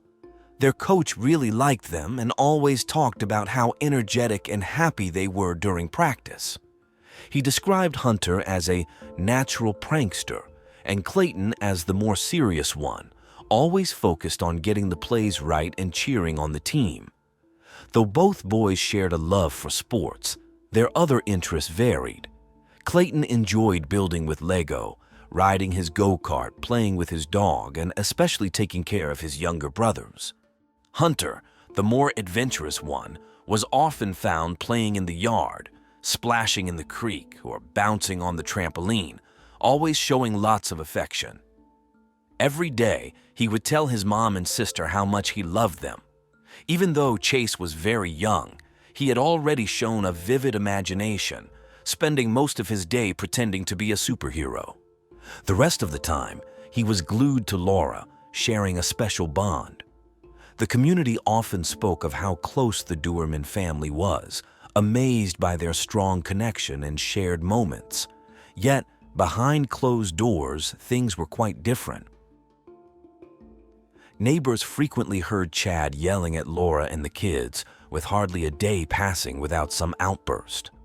Close friends noticed the situation deteriorating, describing Chad as a ticking time bomb. The abuse escalated to the point where Laura threatened to leave. Despite the turmoil at home, Chad tried to keep up appearances publicly. In June 2023, he updated his Facebook profile picture to one featuring the 3 kids and followed up with more posts, including one from the baseball field where Clayton, Hunter, and Chase gave thumbs ups, suggesting all was well. At the time, the photo raised no alarms and seemed to depict a happy family scene. Those aware of Chad's abusive behavior chose not to intervene, hoping the family situation was improving. On Wednesday, the 14th of the month, the kids had a baseball game. Chad, Laura, and Chase came to support them.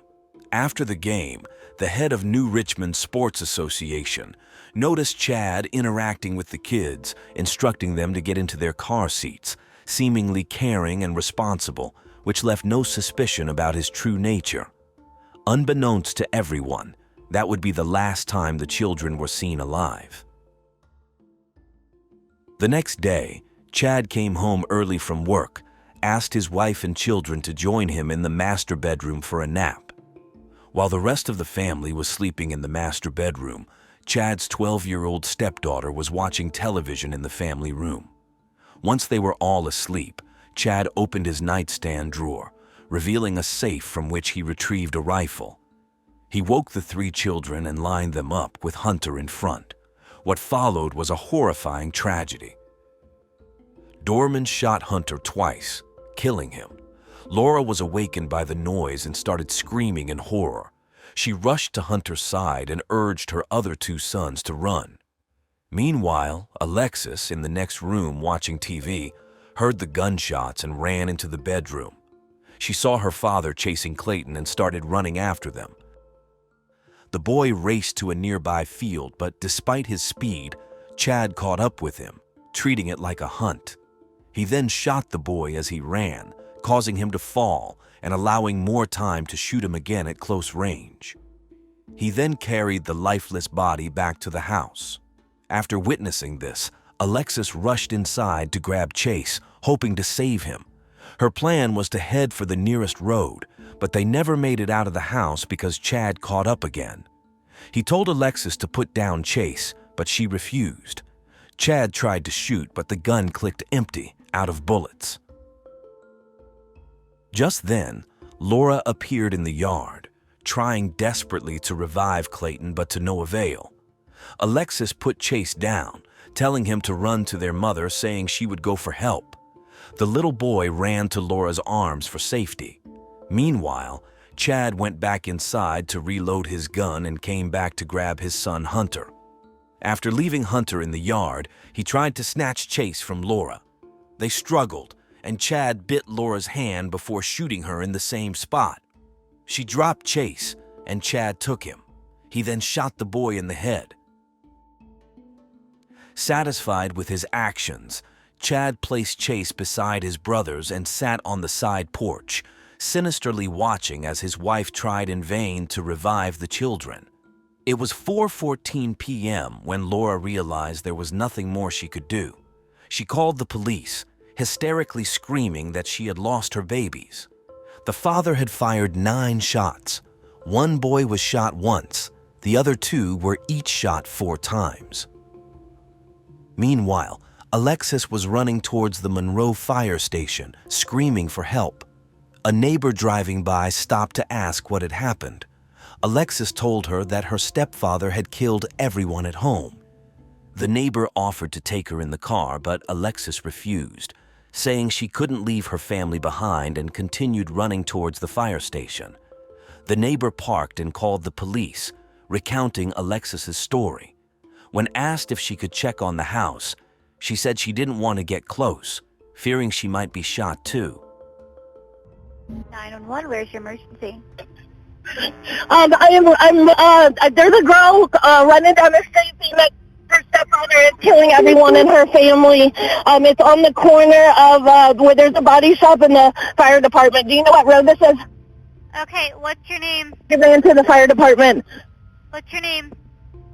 Do you know what road this is? Laura Lindell Road. You said what? It's Laura Lindell Road. Okay, and what did the female say to you? And she says that her stepfather is killing everybody in her house. I did. I'm on the phone with them right now. Did you say how or what was happening? I asked her to get in the car with me, and she said she couldn't leave her family. By this time, 911 operators had received 2 calls about the incident and had alerted the officers, who rushed to the Dorman residence. The neighbors, having heard the shots, were in their yards trying to see what had happened, unaware of the full extent of the tragedy. At 4:30 p.m., the police arrived at the scene. They found Chad calmly sitting on a step outside, rifle in hand, soberly stating he wasn't going to resist arrest and admitting to the crimes, insisting they take him to jail.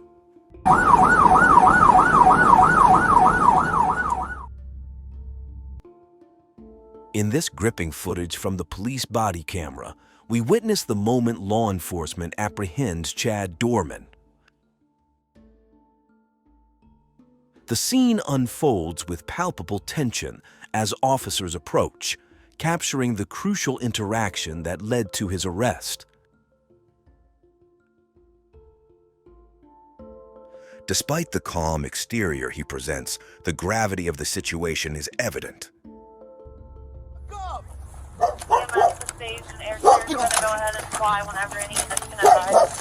Get your hands out of here. Are you copying all this? Can I roll over? I ain't gonna hurt you. I ain't gonna hurt nobody. You got anything on you? No, I ain't got nothing. While Chad was detained, the immediate focus shifted to the 3 children, who were found lying in the yard with gunshot wounds. Paramedics tried to perform CPR, but to no avail. Within minutes, the tragic deaths of the children were confirmed. Attention then turned to Laura, who had a gunshot wound to her hand, not life-threatening. She was rushed to the University of Cincinnati Medical Center, screaming at Chad that he had destroyed her life as she was loaded into the ambulance. Chad was arrested smoothly, but as he was about to be placed in the patrol car, he bizarrely warned the arresting officers about the family dog and told the pet to go back inside the house. The property was cordoned off with yellow tape, as officers planned to return the next day for a thorough investigation. That night, Chad was charged with 3 counts of aggravated murder. When investigators returned to the house the next morning, they found no signs of forced entry, indicating Chad acted alone. In his initial statement, Chad chillingly admitted to having planned the attack on his children since the previous October and revealed he hadn't slept for 3 days leading up to the crime, tormented by the thought of killing his children. On June 16th, Chad made his first court appearance, wearing a padded green vest designed to prevent self-harm, flanked by 6 deputies, indicating concerns he might become unruly. During the hearing, he admitted to lining up his 3 children before killing them. Neighbors' testimonies were presented, with one witnessing Clayton's attempt to escape from Chad. The evidence overwhelmingly pointed to Chad's guilt. His defense requested a $75,000 bail, arguing his long-standing relationship with Laura, lack of stable employment, and community ties made him a low flight risk. However, prosecutors demanded a $20 million bail, a record high amount in Ohio, effectively ensuring Chad could not be released. Judge agreed with the prosecution. The Criminal Division of the Clermont County Prosecutor's Office expressed that this was the worst crime he had encountered, condemning Chad's betrayal of his children's trust and need for protection, love, and guidance. He highlighted the brutality of Chad's actions, particularly when he hunted down Clayton. He also criticized the community for ignoring Chad's violent tendencies. The hearing concluded with Chad facing 9 counts of aggravated murder, 1 for each shot fired at his children, plus 8 counts of kidnapping and 4 counts of assault. He was remanded to Clermont County Jail as the investigation continued. On June 23rd, a grand jury indicted Chad on 21 counts, stirring outrage when he pleaded not guilty. Clermont County's prosecutor mentioned that the aggravated murder charges could lead to the death penalty. He argued for the elimination of bail, claiming no sum could match the atrocity of the crime. The case had already garnered extensive media attention, with crowds outside the courthouse demanding swift justice and calling for severe punishment for Chad. Public opinion varied after the hearing. Some agreed with the prosecutor's stance on the death penalty, while others advocated for life imprisonment, insisting Chad fully face the consequences of his actions. However, the consensus was clear. Chad deserved severe punishment. Despite the nationwide backlash, Chad's father still supported him, expressing shock and sorrow in an interview, attempting to rationalize his son's actions as a sudden madness, contradicting Chad's admission of premeditated planning.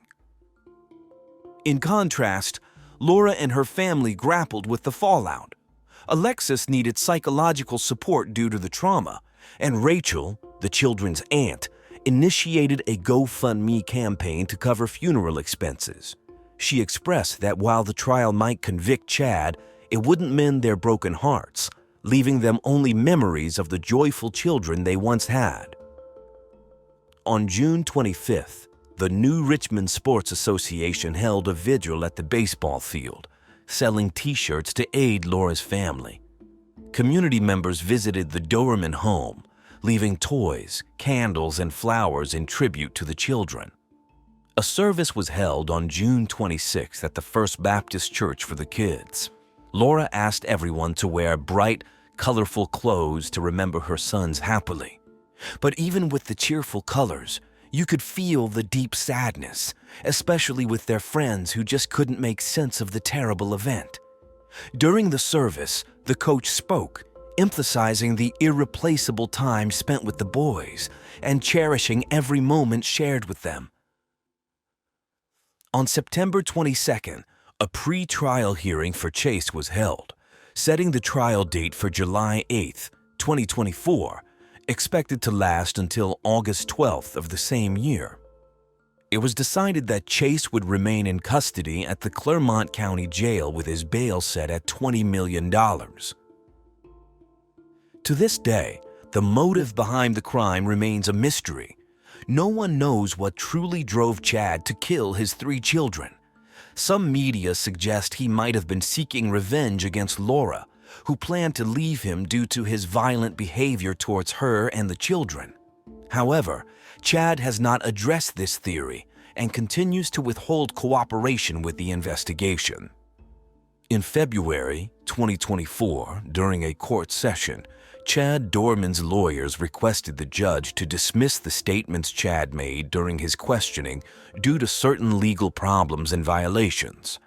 The judge agreed and decided not to consider the confessions Chad made to the police, where he admitted to killing his 3 sons. The judge believed that Chad's rights were not respected after he was arrested.